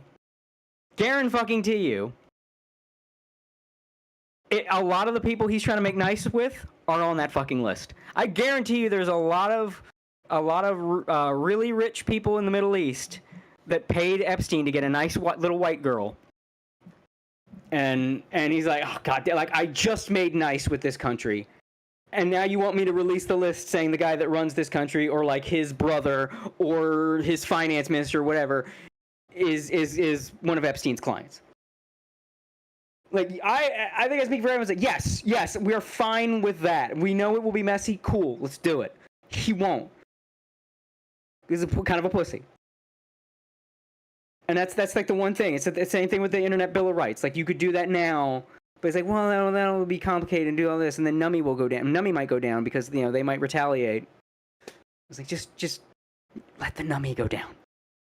Let the Nummy go down for now, so Nummy can go up later. Totally fine with that. Everyone's fine with that. No one's gonna care if MSNBC is like, well, the Trump economy is collapsing. No one's gonna care. Everyone's gonna know, yeah, because he locked up all the pedophile bankers. Of course it's going down. Of course the economy go down. Yeah. But he's like so fucking worried about this stupid shit. And like it's the same thing with censorship. So it's like, just do it. Just do it now. Just don't worry. I get that you're playing Risk. You don't want to move the pieces in a way that it's gonna. I get it. It's gonna be okay, Donnie. It's gonna be okay. Here, do you need a hug? You need a pat on the back? It's gonna be okay. Just tell the Europeans to go fuck themselves. It's not gonna hurt. It's not gonna hurt. It's like telling Europe to go fuck itself. It's like a little kid going in for a needle. It's like it's what you need. You need to get your shots. It's gonna be okay. Just don't look at it. They're gonna numb it. You're not gonna feel it. Look, I know the needle looks scary. It's big and long and sharp. They're gonna numb that spot. That's what they're wiping on your arm right now. Stop crying. It's like just chill. We're gonna fix the mess. We're gonna fix the problem. Yeah. Okay. Eventually we'll get our shot. But it's just dragging his feet. The kids fighting you. You're trying to take him to get a shot, and he's like pulling, like, nah, I don't want to go. I don't want to pull, and it's like taking twice as long. That's what this is. Like Europe's cracking down because the censorship industrial complex failed, and they're a cornered animal. So they're going balls in. This is like the big play for everything that they've been trying to slow walk for years. And it's going to fail because you can't do the big play, especially not on an international scale. It's going to fail. Europe can pass all the shit they want. Trying to implement that shit in a multinational level when you have not sold every country on globalism, it's doomed to fail. But they're desperate. It's like I said this, I think, on this podcast before, where it's like these other things that you see where people get like, oh, this is terrible. No, it's terrible now, but it is a good sign when the bad people get desperate and start just losing control and just going balls deep. Because you don't go balls deep if you're in control. It's like Dark Knight Rises. Do you feel in control? Do you feel in charge? Yeah, that's what this is. Do you think that gives you power over me? Yeah, that's what I say to Europe. It's like, yeah. when I be dropping hot takes and like you think you're a real ID, like Asmongold. One of the things he's retarded on. When anytime there's a trend, Asmongold immediately thinks that the absolute like as he far thinks as he's got to take the middle ground. He's got to take the middle ground. No, it's not that he takes the middle ground. He thinks like if thing is starting, then it's going to happen to its logical conclusion. Like, no, things can stop, Asmon. Like the EU things, like, oh, well, we're gonna have internet real ID. We're not. The US is not gonna abide by that, and the US is pretty much has the final say on the US fucking calls anything. the shots. Yeah. But like anytime, and he thinks like Europe's gonna get they're gonna get like Nazi-ish again. Whereas he said like they're gonna go from turn the boats around to sink the boats. Obviously, I don't think that's gonna happen. Yeah. And Europe's too afraid of being called racist. They could not. I mean, they're going to get. They've banned you from talking about certain events that happened during World War II. I mean, like Europe is not gonna. It's gonna take several generations before Europe could even conceivably go back in that direction on any sort of large scale. Yeah, it's again, the fact that calling a European a racist is still such powerful ammunition. That's why it don't work. That's like, of course, Europe's not going to get that bad. But are they going to get more xenophobic? Abso-fucking-lutely. Oh, 100%. Abso-fucking-lutely, they're going to get more xenophobic. Are they going to get like to the crazy level Asmongold thinks? No, but he always thinks whenever there's a pattern, that the pattern will never stop. It will only snowball. It's like the opposite of the slippery slope fallacy. Where it's like the slippery slope inevitability fallacy. Like every slope is slippery to Asmongold. Like the world is made, all slopes are made of ice in Asmongold's world. It's like, no, we're not going to have universal real ID on the internet. The US is not going to abide, and if the US doesn't abide, it's not happening. It's going to be like a regional thing, where like you're probably going to have countries that are going to have some kind of like North Korean-esque bullshit. Not to the extent of North Korea, but like how North Korea essentially has their own internet. They're going to try to do a similar thing. But that's why they want to crack down on VPNs, which is utterly unenforceable. But what are you going to do? China cracks down on VPNs. They still use them. If cracking down on VPNs worked, Coco would not have had to deal with what she dealt with. Exactly. So it's just, you're just going to have rampant VPN usage across Europe, and then nothing's really going to happen. But you can't crack down on VPNs. It's impossible. China has tried for decades. It does not work. It could happen after Trump. It's not going to happen after Trump. The momentum is too much in populist favor. I guarantee unless he gets caught in a bathroom with a 12-year-old girl, it's going to be President J.D. Vance. And it's just going to be the momentum's going to keep going. Because I don't think that's going to happen because J.D. Vance is like I'm convinced that JD Vance has an alt account and he was like posting like dank Pepe memes back in the day. Like I'm like 99% sure JD Vance is a shit poster. He's gonna be the first. He's gonna be President 4chan. Like, let's be real. I said before in the podcast. That's why I think that's when we're really gonna see a lot of internet reforms is when he gets in because he's more internet savvy. He's more internet literate. Like, I think you're going to see a little bit of it under Trump because he's got voices in his ear, but I think once you get J.D. Vance in, that's where we're going to see stuff like, if it doesn't already happen. Trump kind of comes from the old generation anyway. I mean, people forget sometimes that he's like, 70-something years old. Yeah. But, like, he's got people telling him these things, and that's what helps. He listens to the right people, despite the fact that he's almost a lot of people 80. I thought he was, like, in his mid-70s. Oh, yeah, no, he's, like, pushing 80. He's, like, almost... Like, when he got reelected, was as old as Biden was when he got elected. Damn, that's hard to fathom because they're totally different. Yeah. Well, again, I've said before, there's a lot of evidence in front of you that karma is a real phenomenon, and if you escape man's justice, then it will get you. If you escape repercussions for your crimes, you do not escape repercussions for your crimes. Nature gets you. And like I said, like the heart attack was the default for the death note. Dementia is the default for karma. Like, oh, nothing else got you? Dementia. Nothing else gets you? Oh, you pooped your pants now.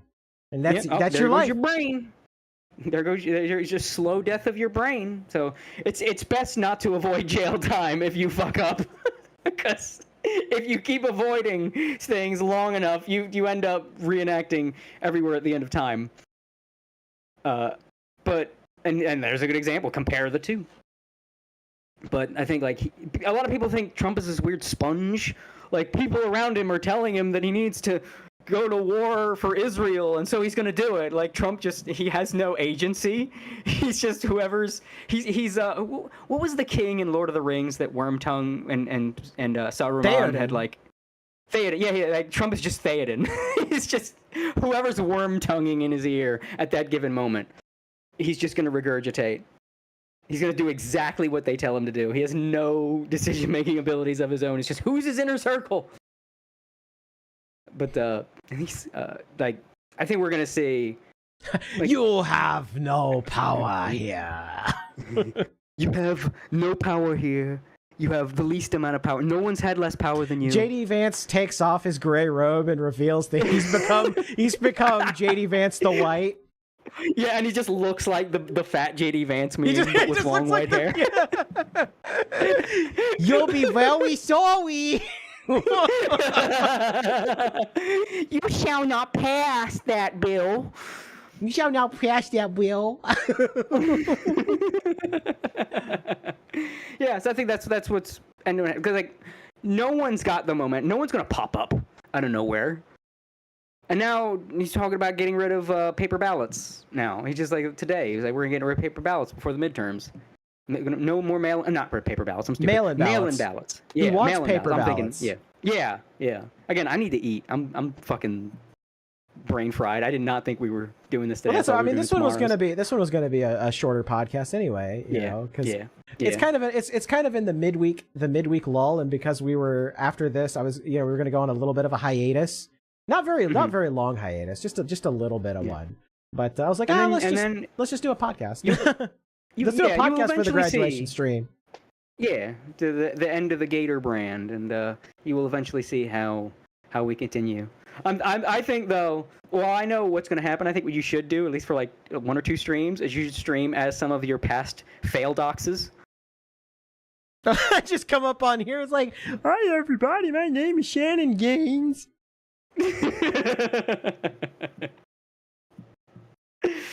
Yeah, exactly. Just like make a character out of all your fail doxes. That would be pretty funny. That would be pretty funny. When are we getting the first VTuber president? Oh, that's a good question. Let's everybody 15 years. 15 years. 15 I won't be years? president. It'll be a politician. There'll be an ex-VTuber that runs for office. I think within, at the most, 15 years. I'd say between 8 and 15 years, a VTuber will retire and run for office. That's Tomoe. Yeah, Tomoe did run for president. Oh, Mama Akko just raided. What's up, Akko? What's up, Akko? And your Akko. What are your Akko? What are your fans called? Are they just Yippies? Is that your fan name? Yippies? Octopussies. Octopussies. I'm just gonna say I'm assuming it's Yippies. Akko and the Yippies. So yeah, thanks for coming by. Octussies? Oh God, that's horrible. Oh God. Oh Jesus Christ. Yeah, so who's gonna run for office and why is it going to be Pippa? I love her to death. I don't think I could vote for her. As much as I love Pippa and I love her hatred for the government, I mean, part of her appeal is like trying to join the government. Part of her appeal is that half of her takes are L takes. Right. It's the meme. It's 2 retards fighting and it's Pippa in chat. Exactly. Chat reflects the streamer. Exactly. It's like you want L takes in your entertainer, you don't want them in your politicians. Omega L yeah. Exactly. But yeah, I think like that's why I'm very optimistic. Like the momentum is there. I mean, the Democratic Party is at the lowest. I mean, I think the party is about to die. Like straight up, they're about to go wig. Like flat out. I don't know what we'll do afterward in America because now we'd have a one party system in name only because it's not really one party. There's not really one if something happened to the Democrats, they would just naturally move over to the Libertarians because they're already kind of there as it is. Yeah, I think that's kind of what's going to happen. I think Libertarian is going to be the new left-wing party, but I mean, in reality, the Republican Party it's 2 parties, really. It's one party in name only, but it's really 2 parties. I could honestly see both parties breaking apart and us having like a fluster cluck system where it's like, you've got the Republicans and then you've got like the Trump the Trump party or whatever, and then you've got the Democrats, and then you've got the populists, the Democratic Socialists, and then you've got just the Libertarians sitting here, and they're just like, we do nothing, we just sit here. Yeah, and then when that happens, I will post a meme of George Washington with glowing red eyes, because as you know, a man was very opposed to being a two-party system. So it's like finally the spirit of George Washington has come in and set things right. I think it's kind of what we already have now. It's like, again, we really is a two-party system in name only, and I'm not saying because it's a mono-party. There is like a mono-party, but there is like parties within the parties and shit. It's just that we use two parties because the American government is designed to be so fractured so that we don't have a king. It's like fractured by design. So like they use the two-party system essentially to get things done. Because if we had like 5 parties with the way that the American government is set up, nothing would get done. It just, which would be a good thing if there weren't things that need to get done. Like, let's get all those things done and then break off into 5 parties that can't get shit done, and then just let the country coast. Just let the country coast. Just fix the shit and then let it coast. Just break up the party so they can't do anything. No one, like, America's good now. No one touch it. No one fucking touch it. Exactly. And and we're kind of on the path to that. And so I think the next couple of elections, it's just going to be a sweep. Because Democrats won't let go of, like, issues that everybody hates, and nobody's, like, feels obligated to support anymore because, again, the censorship shit died. So that was kind of peer pressuring people into doing it. So we're just the trend is going to continue. There might be some hiccups, you know, like a red wave might get stopped by some fucking turtle man bullshit. But essentially, this is just it's a populist wave. It's not even a red wave because, you know, you think of the old GOP ain't. It's funny that the people we call rhinos aren't the rhinos. They're the original Republicans. That's the new populist people that are the Republicans in name only. They just used the party to get in. They just saw that as an opening. But that's where it's going to go, and then that momentum's going to keep up. Like I said, it might hiccup, might not go a continuous speed.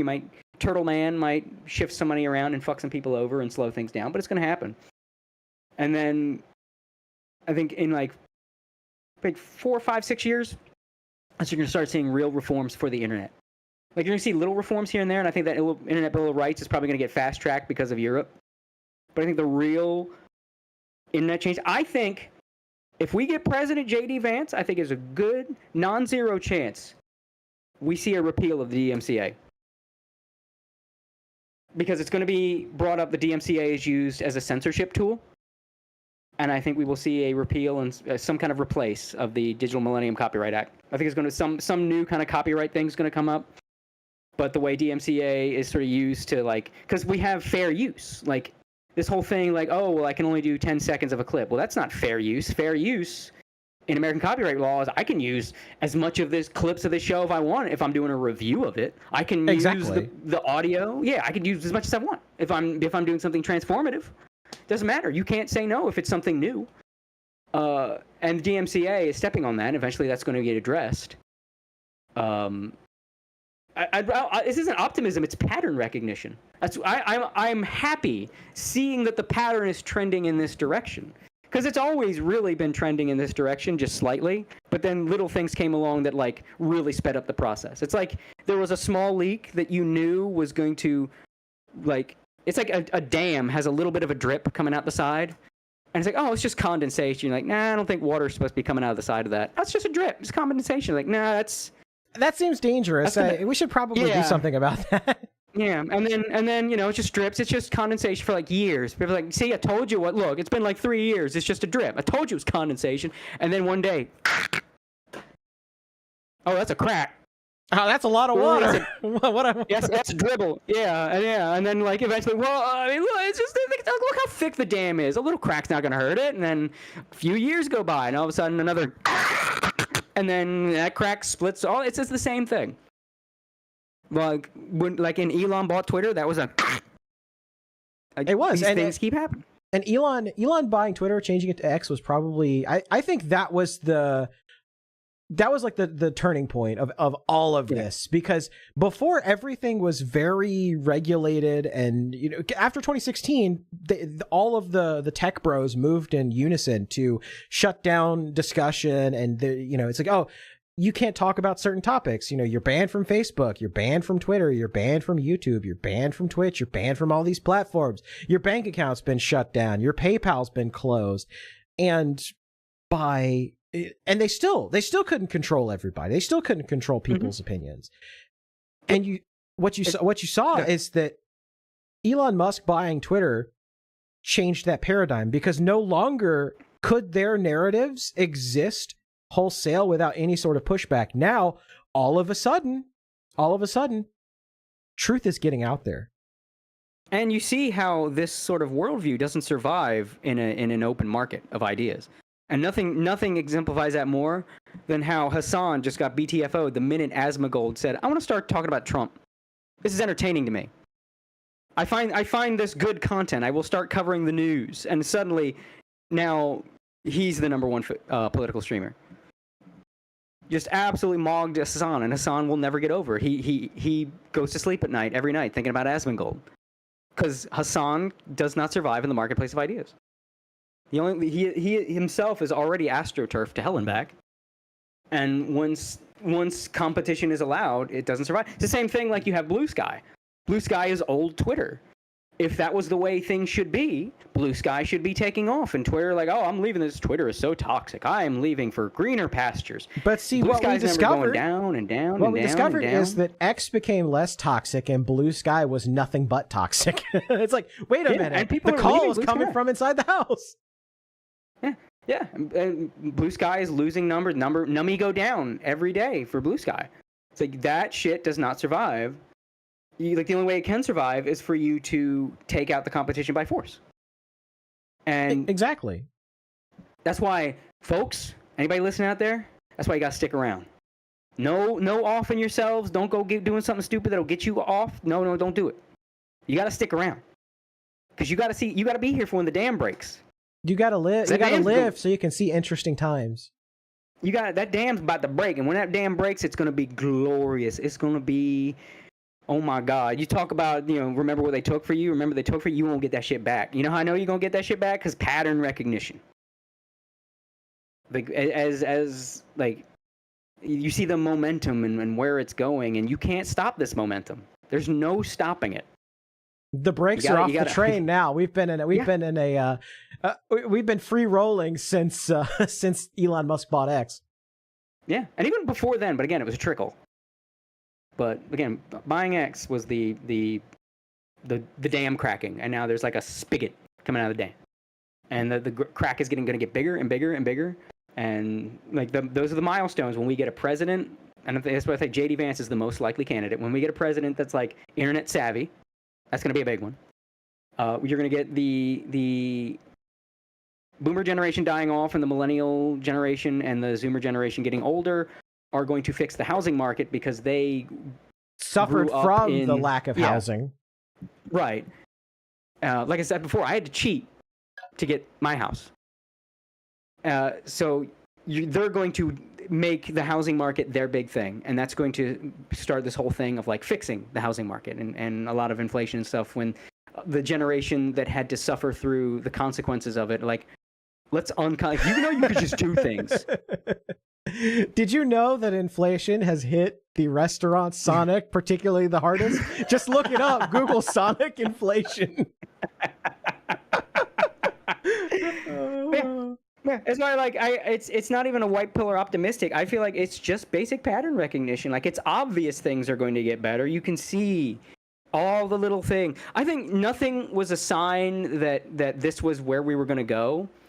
Then the burst, the rise, cringy as it was, embarrassing as it was, the rise of anti-SJW shit from the Gamergate days.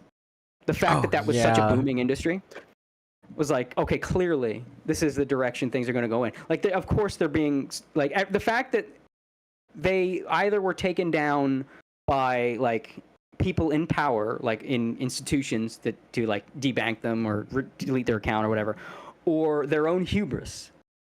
It was never, like, people moving on, the crowd choosing, like, Anita Sarkeesian over Sargon of Akkad. The people did not choose that. It's like Sargon stepped in it. And Yeah, and he shot was just- himself. He shot himself in the yeah. foot and then died on the. He died fighting Jim, which is like Yeah. everybody's biggest mistake. I mean, he's come back now, and I think he's in a much better place than he was. I think he learned. Guy got humbled. Well, it's But, it's like with anybody, right? Like you fuck up, you recognize, yeah, I fucked up, and you go on a path of self discovery and like reinvent yourself. Like, Yeah. and this is something that I hate about the internet is this idea that there's just no such thing as forgiveness. There's no such thing as letting people like have what's the word I'm trying to think of? Redemption. Yeah, this lack of Well, I think redemption. it's fear. It's fear because like they're afraid that if they align themselves with someone verboten, then they will be on a losing side. So they try to maintain hate for someone that did something wrong a long time ago because they feel like that's what they're supposed to do in order to stay safe within the mob and within the crowd. Like Yeah. that's the safe option. And I think that's part of It's the problem fear. is this stupid mob mentality shit. Like I've never been a big fan of it. Yeah. And it's just pervasive, especially online. I mean, that's what we talked about, the death of like lolcow content. Like that's part of what it is. It's just you get a hate mob and it's like not fun anymore. It's not fun anymore because it's like, yeah, people are like actually want to kill this person. It's insane. It's insanity. Mental shit. Yeah. But again, more people are realizing that now. I think people dealt with it so long, and they were the shaming worked for as long as it did, and it's like, you know what? I don't care anymore. Well, you're a this. Okay, cool. It's like, all I'll right, be whatever. Because if the alternative is giving you what you want causes all these problems, I would rather be a happy bigot than a enlightened man living in a dystopia. Exactly. Oh, we got I also have a super chat I need to read too, but this is from Tomak, who's been a member for 4 months. Thank you, Tomak. Said a new housing movement will be something like, we are going to build Zanarkand and make Bevel pay for it. Oh god, that's beautiful. Isn't that just what sin is? That's what sin. That's sin. And Waifu VR for $5 says, I sent my candidate for graduation karaoke on Zitter. I saw that. It was Cum Saucer Todd. Maybe if we do the members stream, maybe I'll do a little karaoke for that and sing Cum Saucer Todd. I know I've let you down. If you karaoke, I'm bailing. To myself. Like, I don't even watch VTuber karaoke streams. I ain't watching you do that shit. I mean, that's part of that though. I'm a music snob, so like it doesn't matter. Like, oh well, so and so is an amazing singer. They sure are. They're gonna sing basic bitch top 40 shit. Tom Saucer. Like, I don't know. watch Made Mint's karaoke's are great because you never know what she's gonna do. It's like, oh yeah, anime song. Whoa, what's that? Just some random off the wall shit. It's great. Just when I find a VTuber with a more enlightened musical palette, then I'll check on their karaoke streams. But until then, there's something about like mainstream music. It's not all mainstream music. There's some mainstream music that's good, but when like all someone knows about music is mainstream music, I'm just like, I make the sound at them that Sideshow Bob did when he got raked. Just exactly. Anytime I have an association with someone and I find out they're like mainly listening to mainstream, it's like, okay, get over here. Get your phone out. I'm gonna give you homework. I'm giving you homework. Look, I have to save you from yourself. We're almost a month away from Gigi's 21st of September karaoke stream. God, I haven't recovered from the last one. What was the GG 21st September? Oh, you didn't see, did you? I didn't. I don't watch karaoke streams. Oh man, it's literally just her singing September over and over again. Over and over and over. But did she beat Pomu's record with God Knows? Oh, Pomu yeah, /Mint. I would have to look. Actually, I'm not sure what the. I know someone uploaded the full thing. 7 really hours and 54 minutes, almost 7 hours and 55. Okay, That's funny though. That's really funny. How long was Pomu's? God, Let me see. I'll have to look that up because I don't remember exactly. I know it was long, but okay, no, she didn't beat Pomu because Pomu's was 9 hours. Okay, I thought it was close to 12. I was like, okay, yeah. So Gigi did not beat Pomu's record. Gigi got too much Zoomer energy for me. I was like, that girl's a little bit too screamy. She's chaotic gremlin. Yeah. Boat I remember goes watching her vented. when a lot of the Hollow girls were playing. Of course, I was watching those streams. When they were playing City of the Wolves. Oh yeah. And yeah, it was kind of funny, but like man, she screams a lot. She wake up DP. She didn't know. She just heard the term "wake up DP" and didn't know what it actually meant. She just kept screaming, "Wake up DP!" At the same time, I was like, man, I wish someone would just teach these women. Please teach these women how to play. I can't hate on her too much because I'm also screamy. So yeah, I'm a screamy, though. chaotic gremlin. I mean, she outpaces me somehow. But yeah, when I play games, I'm kind of screamy.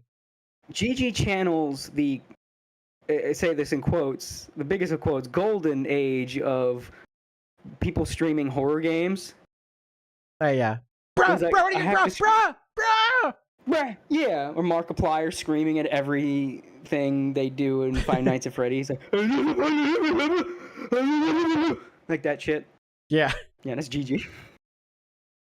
Like, I like Gigi, but it's gotta be small doses. It's like a Gigi collab, you know. Yeah. I don't think I could and Conan in the chat, said Gigi was hilarious with the fast food simulator with Kiara, Crony, and Ina. Perfect chemistry all around. Yeah. Yeah. Gigi streamed the next day and was talking normally. Yeah. Also, someone who asked in the chat, have you seen the new Panty and Stocking? I've been avoiding it like a plague. I fucking hate Panty and Stocking. I have not seen it yet, no. I think it says a lot. It says a lot how little of an impact it's making. I remember when the first show came out and it was all anybody was talking about. No one's really talking about the new season. Someone in the chat knows the lore. Stefano! Barrels! Yeah. Welcome to KFP, funny, where our biggest buns are our bosses. God bless Kiara. Kiara do be enjoying that model. You see her music videos, she enjoys her model. Like I said, the secret. See, everybody wants the big boob of VTuber model. I'm telling you, modest titties, dump truck ass. It's not the modest titties. You gotta have the big titties. That's where. Mori Calliope is riding high on her character design. Well, I mean, you gotta have enough boob. It can't be just like totally a washboard. You gotta have enough boob for it to be appealing, but you gotta have the dump truck ass. You don't have the ridiculous, just like mega milk shit going on. You gotta have both. Look. I'm a child of the '90s. All the women in the cartoons and anime that I grew up with had both. They were just the full hourglass. I am say both. I managed to shack up with a woman with both. I see folly in the idea of a choice. It's like, do you want all titties no ass or all ass no titties? Why? Why would I cut a perfectly good woman in half? Yeah, hello nurse. I settle for nurse. I settle for nothing less than the hello nurse body type. Look at every woman I draw. Every single fucking woman I draw. Shamelessly. Human furry, I don't care. A woman, I follow the church of the lady that wrote Full Metal Alchemist. I forget her name. I always forget her name. And I hate that I forget her name because I like her. Are you talking about Arakawa? Arakawa, yes, I am of I'm a follower of the Church of Arakawa, who said in the Gospel of Arakawa, men should be buff and women should be vavoom. Yes, and agreed. That is, I take that to heart. I mean, the female body was made to be worshipped. It is very nice. It is very aesthetically pleasing. It is how we are meant to function. Women are supposed to entice men with their appearance, and then we approach the woman, and the woman decides after we approach if we are good breeding stock. That's how human mating works. That's why women be pretty. That's why like this idea of like ugly fucking androgynous women is dying. It was always meant to die because that's not how it fucking works. That's why Stellar Blade took off. It's not a gooner thing. Yes, there are gooners, and gooners are really fucking annoying. And I understand the people that are annoyed at gooners. Totally. I get it. But you want women to be attractive because that's how they're supposed to be. In human, even women want to be attractive. What VTuber decides, you know what, I'm going to make my VTuber model look like the chick from Interstellar. That's how I want to look. No woman wants to look like that. All women want to look beautiful. They want to be strong and confident. That's why, again, who was like one of the most popular women in fighting games with women? Mai Shiranui. Hell yeah. Thank you, Noah. But yeah, Mai Shiranui. Women love Mai. She was like the character, because KOF, the most popular fighting game series with women, has the highest female fan base, especially Koreans. Have you seen Suwa?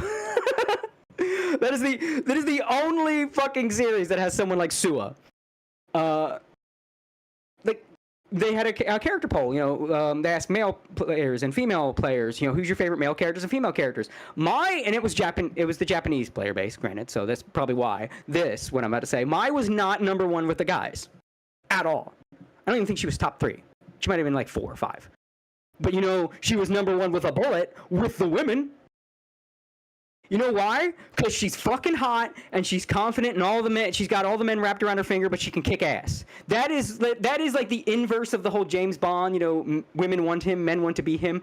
Mai is men want her, women want to be her. Yeah, I mean, because it's like Mai has all of the things that any woman would want. She's smart, she's sexy, she's got all the dudes wrapped around her finger. Like, I mean, she's always having a girl. good time. She's always having a good time. She's always in a good mood. You don't see Mai brooding. No. And like the running joke is her obsession with Andy, but like there's a lot of her story has nothing to do with Andy. Her and Andy is just a running gag because you know how the Japanese are with their running gags. Right. Yeah. All the men want to be her.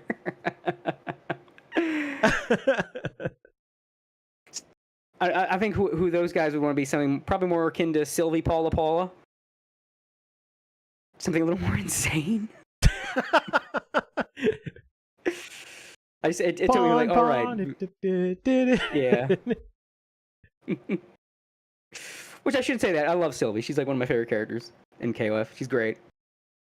She's like the whole reason, like, obviously she's based on like Piaru, but like her whole in lore thing is she is imitating what she thinks an idol is because she wants people to like her. So this is like her off the wall, batshit insane idea of what an idol is. That's her entire aesthetic and character. Because she wants to be loved, and people love idols.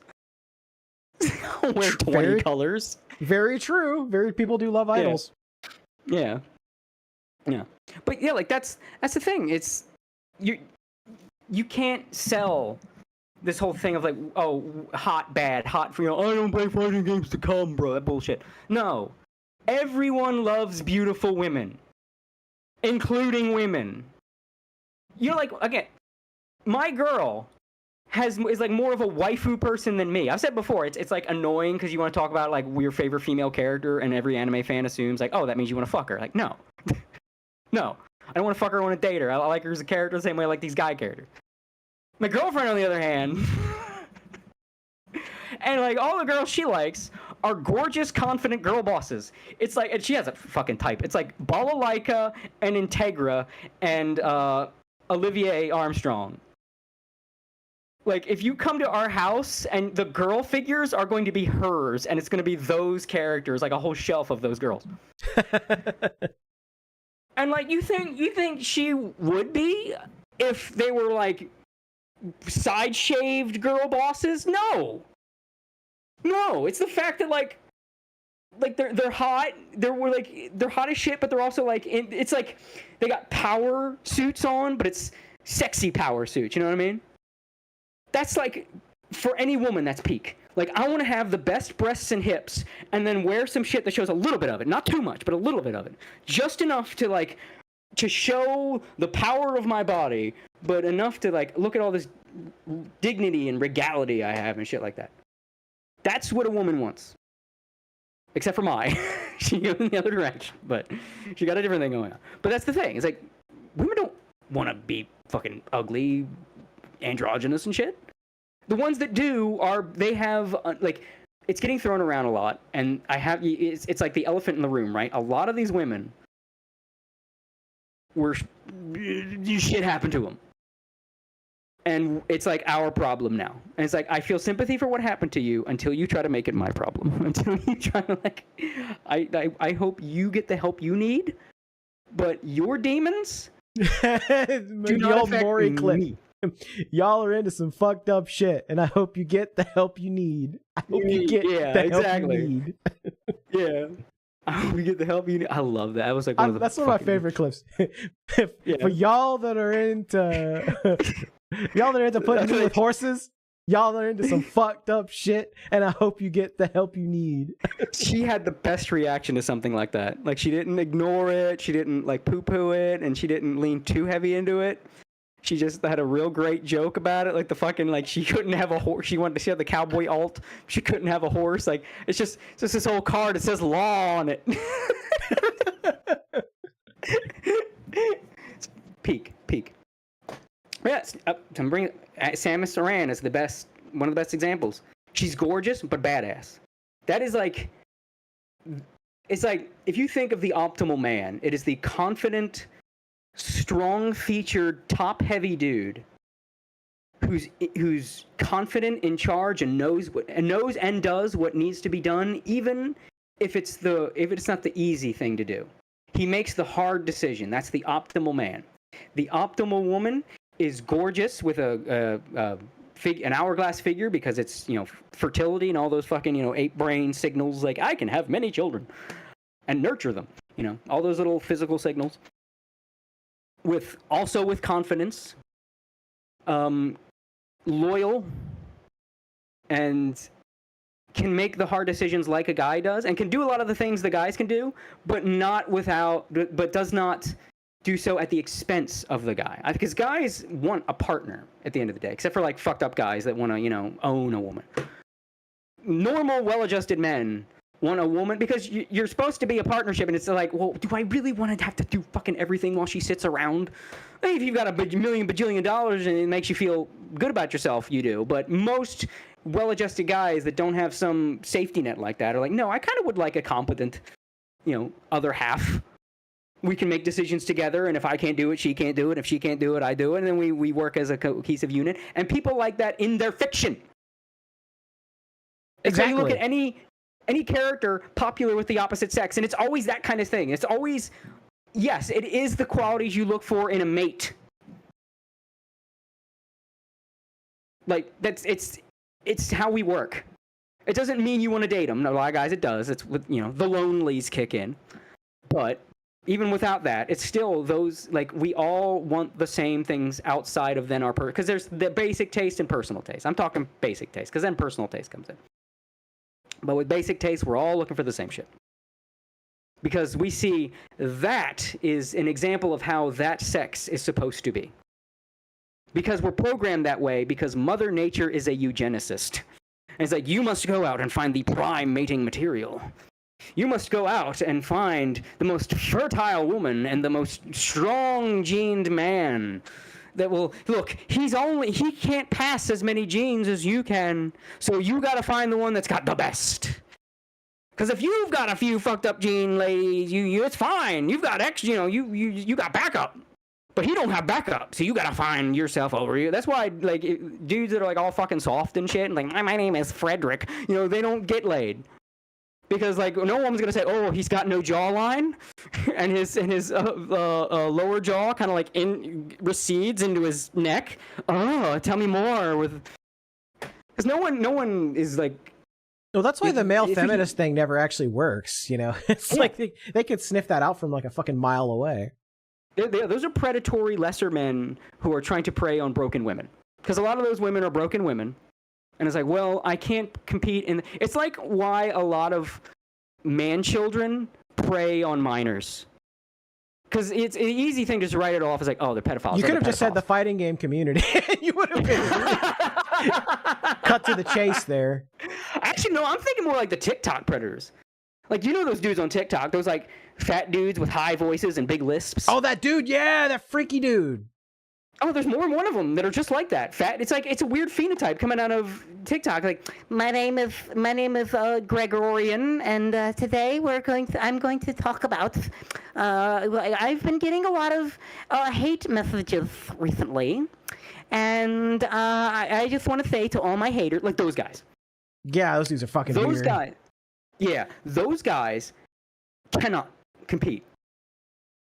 No woman wants that, and they shouldn't. But eugenicist Mother Nature has programmed women not to like that. Those guys quite literally never had a chance. So what do? They start trying to move to some kind of environment where they have power. Yeah, exactly. And to minors, an older person that validates them, to someone with a developing mind that's more malleable, they're prey. Like, these aren't guys that would be pedophiles if they were normal, quote unquote. Like, there are guys like that, but there's just like a different breed that I think like people overlook because like, right, the understandable reaction of right near the wood chipper. It's like, well, you do have to understand your enemy, right? You got to understand where the fucked up people are coming from so you can spot them better before they start doing the fucked up thing. Like, if you see a guy, my name is Melvin. My name is Melvin, and I would like to just tell you all of my favorite anime are fetish shows, and like, don't let him near your children. Like the vampire, don't let him in your house. Don't do it. Don't let that guy do it. Cause he's gonna. Like, even if all the shows he's watching is all about big floppy tits, he's going to go after a minor. Because he can't get big floppy tits. The only place he has a chance is with children. And he's a man-child himself.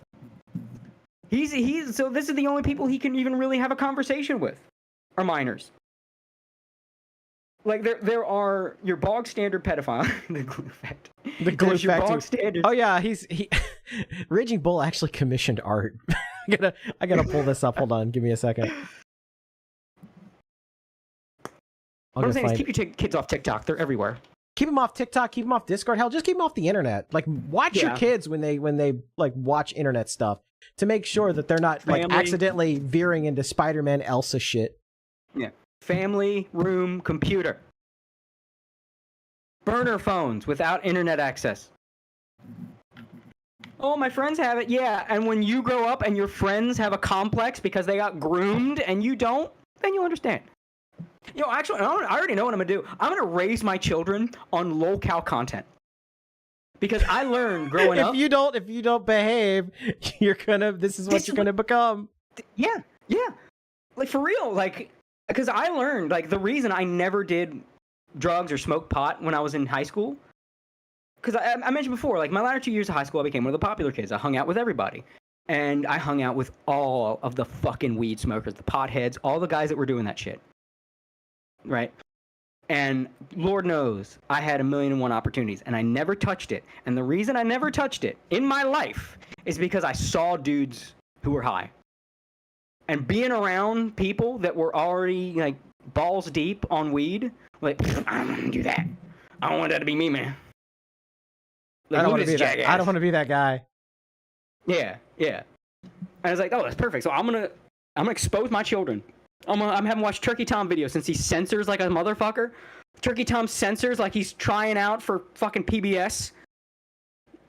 So I'll like, great. I'll take advantage of the fucking. Oh, and I thought my Andy Yiffith picture was cursed. Yeah, he commissioned that. He's like, I'm the Haru of streamers.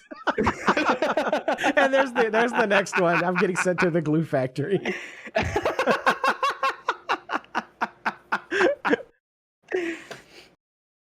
Okay, better be the Haru of streamers than whatever all the people you left behind turned into. Yeah, for real. People actually like Haru. But no, it's like that's what I would suggest to everybody. If you're gonna have kids, raise them on lol-cow content. It's like, this is why they're like, why don't you let me have the internet like my friends? Like, come here.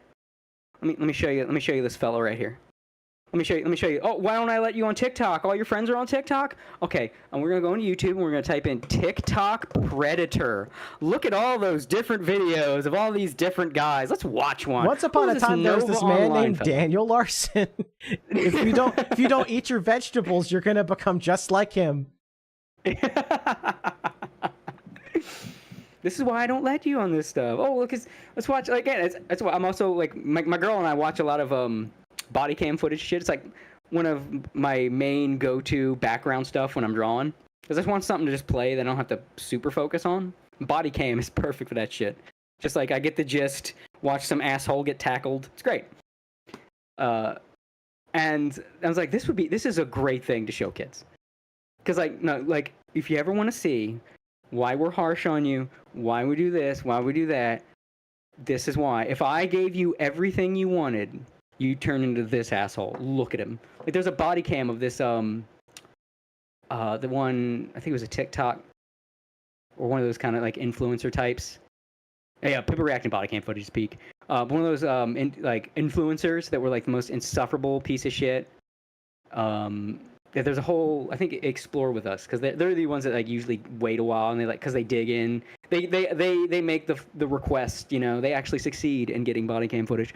They make the request to find, like, the body cam stuff of, like, known stories. Like, they got the Chris Chan body cam footage of his arrest. Yeah, I remember and that. they got one of, you just got to kind of deal with their stupid narrator. It's not that the narrator sounds bad. He says the dumbest shit. He's like, the harrowing scene, like the officers had never seen such a gruesome thing. Like, calm down, dude. He's trying too hard. You're being very sloppy. Stop being sloppy. But they got one on this. There was like this TikTok influencer or something, and or maybe it's Instagram. I think it was like either trans, cross-dresser, some alternate lifestyle freaky shit. Like fashion and all this. I think it was trans dude, whatever, I don't know, something. And it's just the most hateable piece of shit. Fucking peed in the police station, like to like get attention and get back at the officer. So like the area where they keep you handcuffed to the bench before they put you somewhere, just hikes up the skirt and just lets it loose and starts getting real male in the police station and just pisses on the fucking floor, like just psychotic behavior. And it's like, this is what you teach your kid. This is why. Remember when we went to the toy store and you're like, why can't I have this? Why can't I have this? Because if I bought you every toy at the toy store, every time we went to this toy store, this is who you turn into. And just let them watch. Because like kids don't.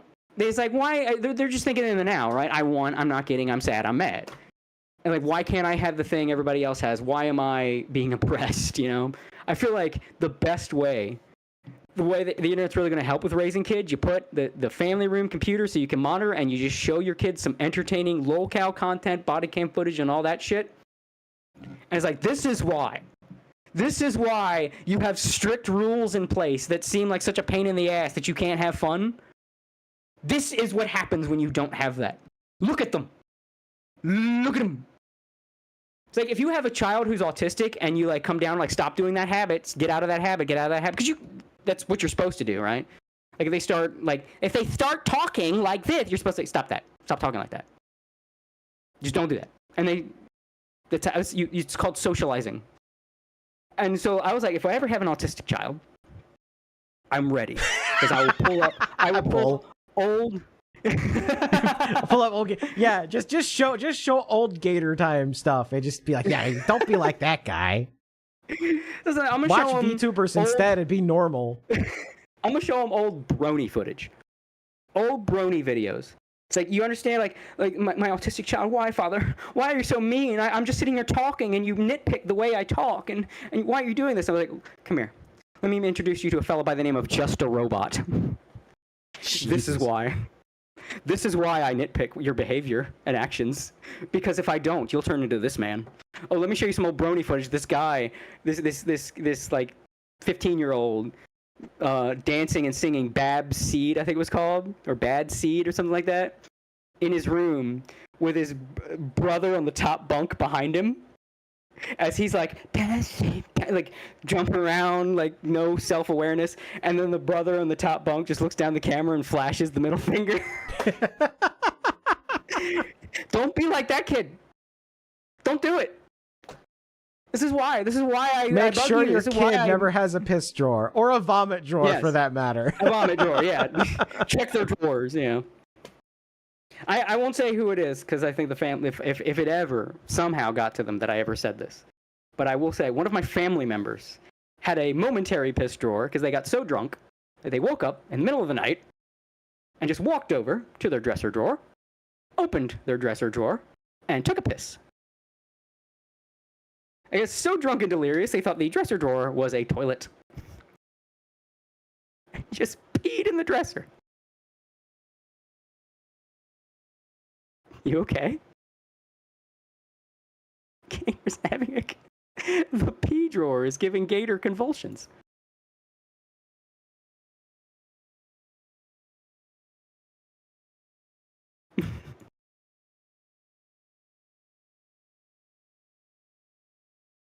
He made him stroke out. Well, while Gator has a medical emergency, how are you all doing today? Rip Gator.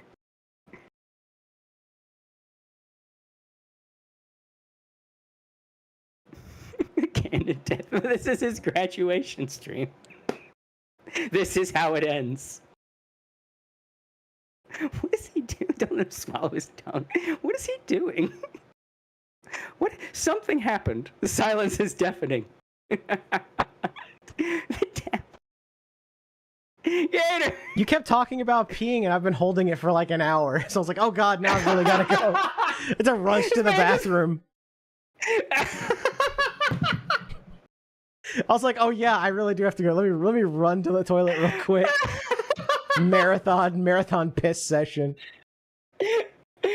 I like canonically that's how Gator pisses. He just has a seizure every time.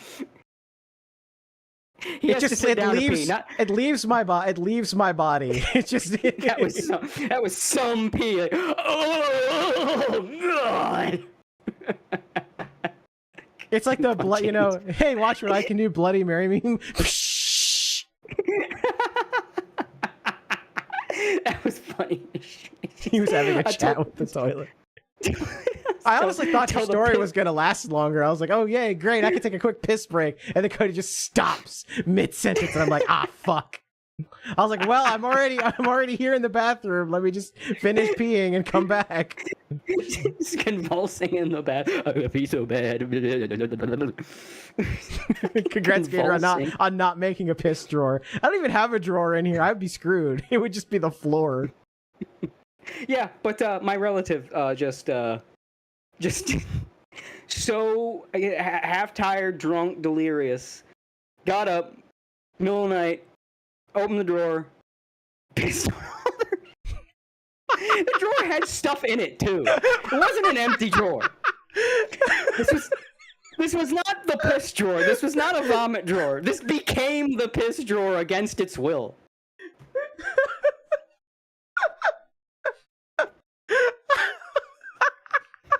Which is a big reason I don't drink alcohol. I never drink. I drink once in a while, like if I'm like at a party with friends, and usually it's like one or two, and then I'm like, yeah, I'm done. Yeah, I'm also a real extreme lightweight now, so I can't really. I've gone so long without drinking. It's like I drink like 2 or 3. Like I drink soju at fucking Offkai. Necro was like, man, you gotta try soju. You've never had soju. I drank soju. I was white girl wasted. I was just straight. Like I was so drunk, it was drunk with a J. I was. Some VTubers doing a karaoke with singing an anime opening song, and you're like, "This song's about me," and you fall on your face. I'm just like, "Arita keno yume wo kakiyatsume." It's like, yeah, I'm feeling it, Mr. Krabs. Yeah, I don't drink at all. I got a bad connotation with drinking because like my whole everybody in my family that drinks, it's like ugly. I don't think I have to tell the story about why I don't want to drink. I think it's established internet lore. I'm like, yeah, I don't want to be that guy. Example, yes. Well, I mean, it's a recurring thing. Don't make consumption your brand. Whether it's like I drink my stream and we drink, or I eat, or whatever. Like if part of your brand on a stream is I consume thing, that's a don't know. It's gonna end bad. It's gonna end bad. Never ends well. Well, it's because, especially if it's like, super chats for like shots or whatever, like what's going to happen is somebody's going to donate $100, because the mistake a lot of people make is trying to fuck you up. Yeah. The mistake a lot of people make with that content is they'll do like, oh yeah, like $25 a shot. Yeah, somebody is going to donate $100 or $200 just because they know that $200 is going to result in a viral clip of you getting alcohol poisoning and like passing out at your keyboard and like vomiting all over yourself. And it happens every time. Yeah. You can't do content. You can't do content where it's like the whole gimmick is you just getting fucked up. Yeah. You can't do content where you leave power to the public if it's not something in like lighthearted or in good fun. Yeah, well, it's like if it's just a drinking stream, or it's just a drinking stream and there's no like, take a shot for every $25 super chat or whatever. As long as it's not like that, casual drinking streams can be fun. Yeah. Yeah. Like, then it becomes your gimmick, it becomes cancer. Yeah. Even if I don't like drinking, I'm not going to say no one should ever drink, right? Yeah, it could be a lot of fun, like seeing a lot of these drunk streams. I mean, some of the best VTuber streams have been drunk streams. I mean, legendarily, Drunk Crony playing, what was it, Diablo? I think it was Diablo. Diablo, or that one game that Elon Musk paid someone to play for him. It was one of those kind of games. But yeah, Crony played one of those games. I think it was Diablo. Smashed out of her gourd. And it was a clip gold mine. Path of Exile, thank you. I forget that name. It's like, I forget it until someone says it, and it's like not even words, it's a rhythm. It's like they say it so much. But yeah, Crony played that. And I don't think it was either Path of Exile or it was Diablo. Like I said, I can't remember what. But I would look it up because it was a fountain of clips. Absolute peak content. I mean, she was drunk off of her ass. Like, busted, fucking hammered. Like, I did not think HoloLive let you do that levels of drunk. Like, they just let you stream that drunk? I guess they're not as restrictive as people say. Like, I guess drunk. not. It was funny. It was funny though. It was ugly drunk. It was ugly drunk. It was funny. Yeah. The senior lines, chat is really retarded and they don't actually know what they want. Yeah. Don't give chat the power. Give them a little power. Give them a little Just power, a little but power. You have the real power. Yeah. It's like raising a kid. You let them pick out their clothes, but you let them pick out their clothes from clothes that you chose. Otherwise, Right. you get the otherwise it's like, in Big Daddy where he lets him wear whatever he wants and he's wearing like wading boots and a cape.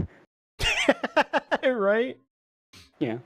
Yeah, it's like, some people should just not be given the option. Yeah. Very limited options. Otherwise- Give them limited options.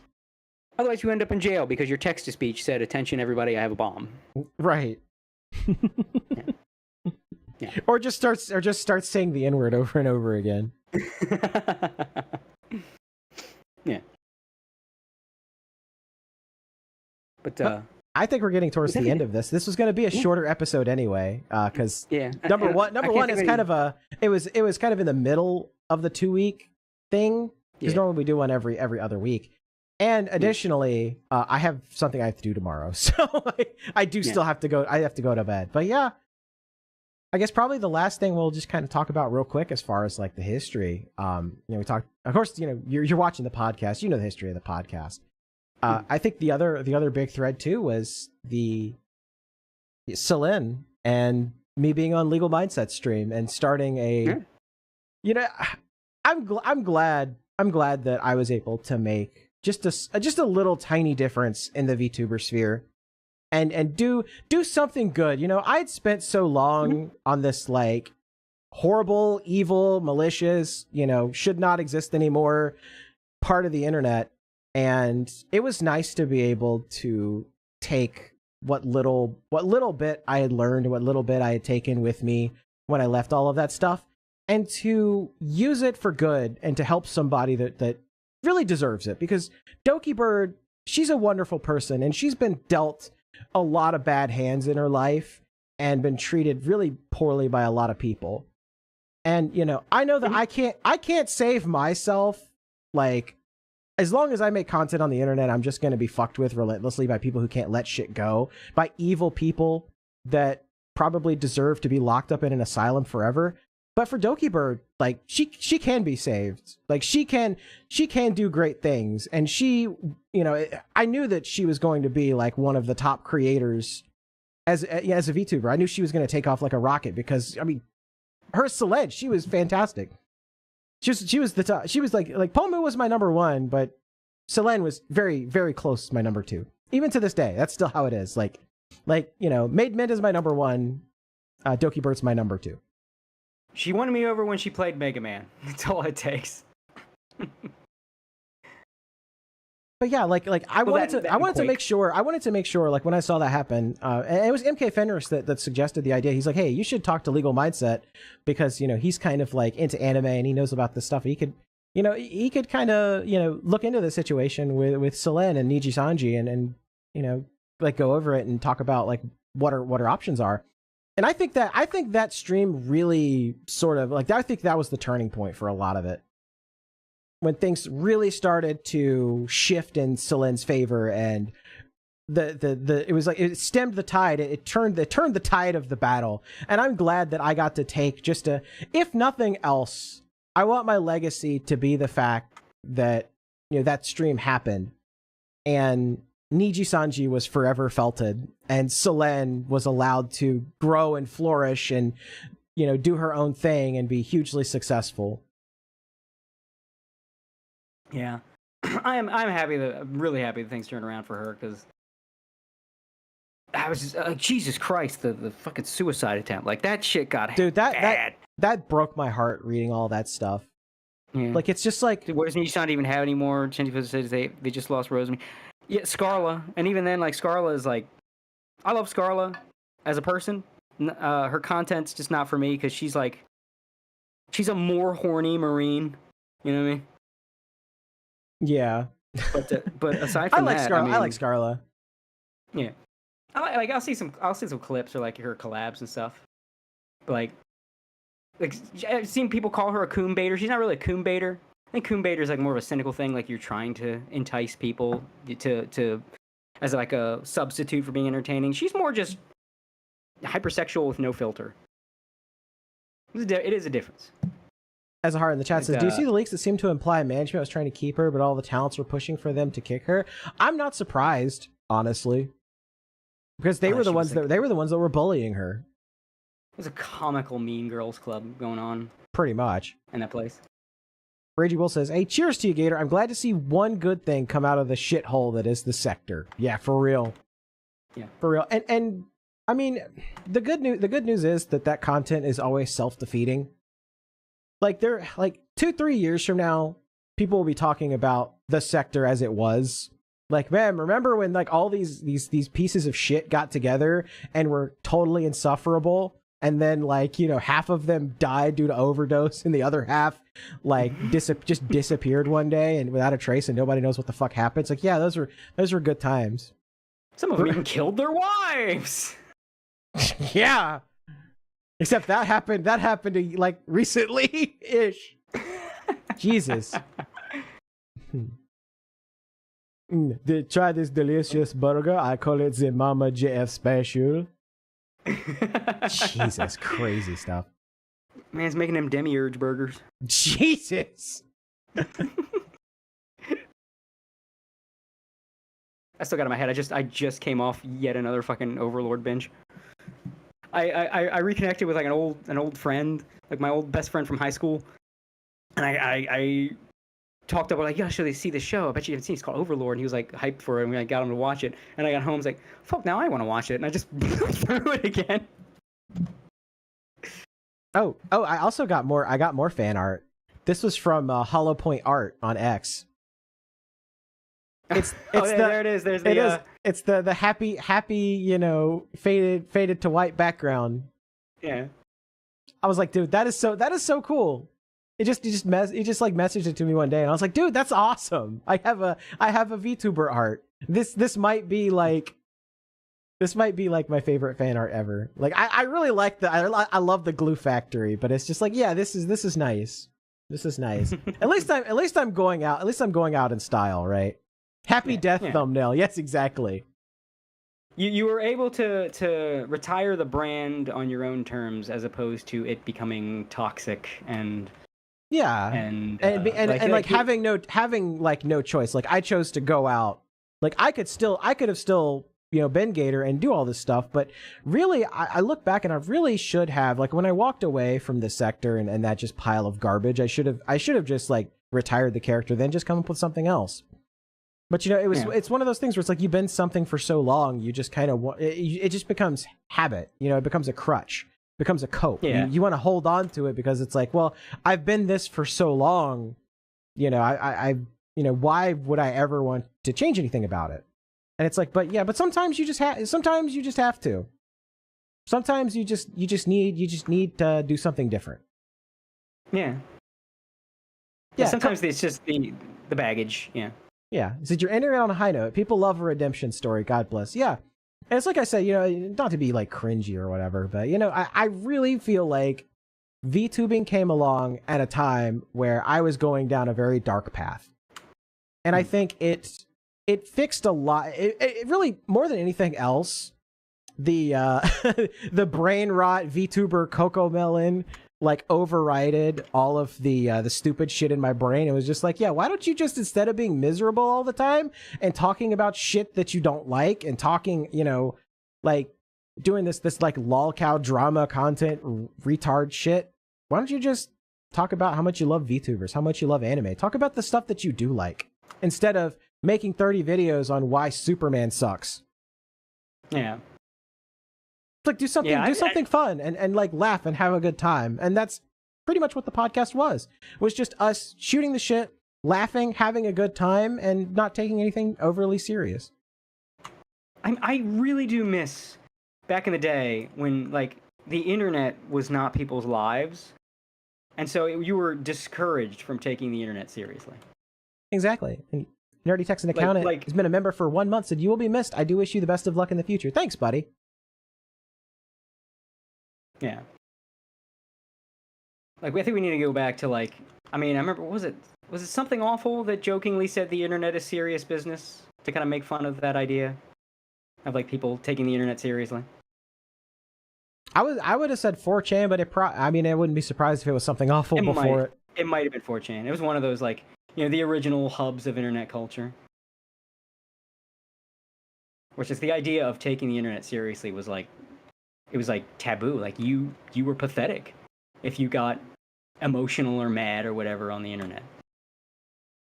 Like this is supposed to be a place where you come and call people slurs and talk about nerd interests. Why are you mad? Yeah, exactly. But it is what it is at the end of the day, and I'm glad that I got to go out on a high note, and I got to go out on my own terms. Yeah. Nobody is real and the internet is dead. That is very true. That is very true. And you got, as like one of your last known things as Gator, you got to do the thing with Legal Mindset and exactly. kick off the Salensa.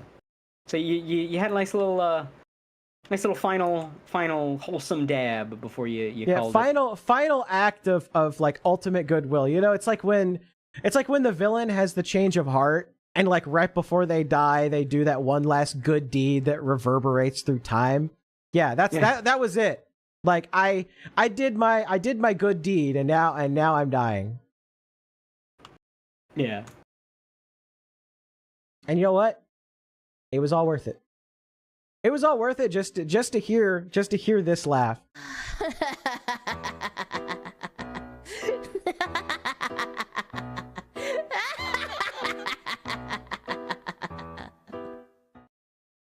It was all worth it. Oh yeah. I am pleased as punch is how that turned out. So pleased that I used the phrase "pleased as punch" Yeah. I'm a little late to the party finding you, Gator, and the stream, but it was definitely worth it. Good luck to you in your future endeavors for $5 from Steven. Thank you very much for that. And Anime Boomers will continue. Yep, Anime Boomers is not going anywhere. The show will continue. We're keeping it close to the chest as to, you know, in what way, how, what it's going to be like. But it's just sort of the end of Gator, the saga therein and the connections therein. You know, Gator has the little halo, and he's decided not to be wished back by the Dragon Balls. He's gonna go off. Yeah, because much of the same reason Goku asked not to be wished back, if you remember.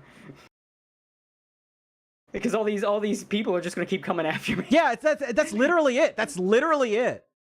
You know, Goku goes to the afterlife because he's like, yeah, as long as I'm around, people are gonna keep like coming around and trying to fuck with people. So, you know, I'm going to stay dead, because if I, you know, go to the afterlife, then all these people will stop fucking around with Earth.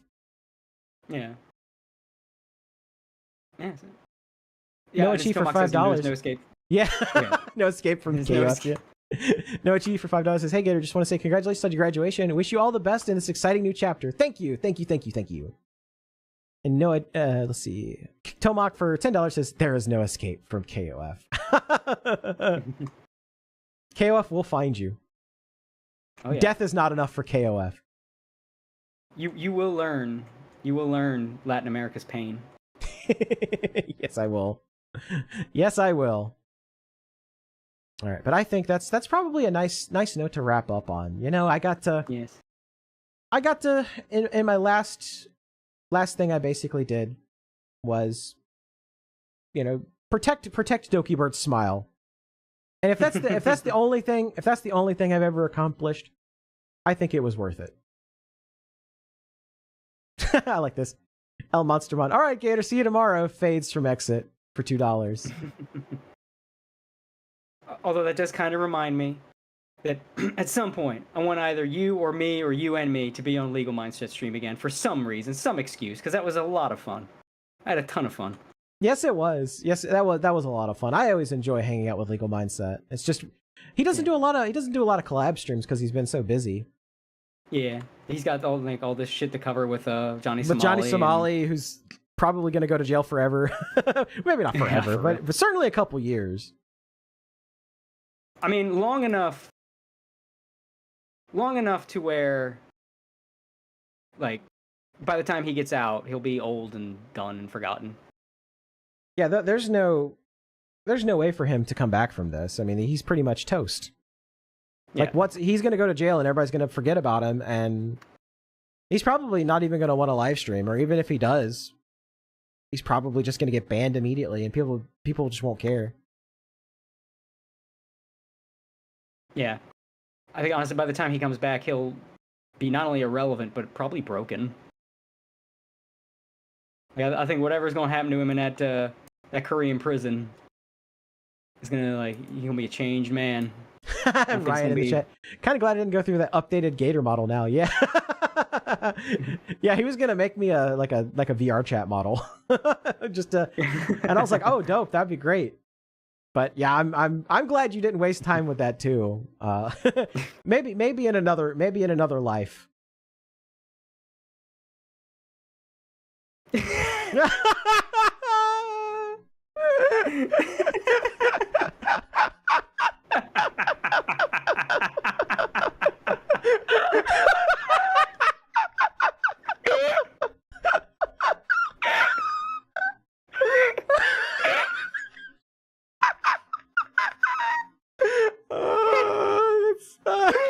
Oh, can't follow that. No, zip. Oh god. For an hour, from some nothing like his own stimulus, and Gator says 5 words. Oh, that's beautiful. Oh god. You can't follow that. You can't follow that. Can't follow that. That's a great note to end the show. That's a bow. I put a bow on that shit. Oh god. Oh my god, that's beautiful. All right. Well, thanks everybody for tuning in. It's been an absolute pleasure to be your host of the Anime Boomers podcast. Oh god. But I have to go to the glue factory now. I have to go. My planet needs me. See, this is the part where you raise your model up to the sky. Yeah, I could. Hold on. Can I do that? Can I do that? Yeah, it's like, I have to go now. My planet needs me.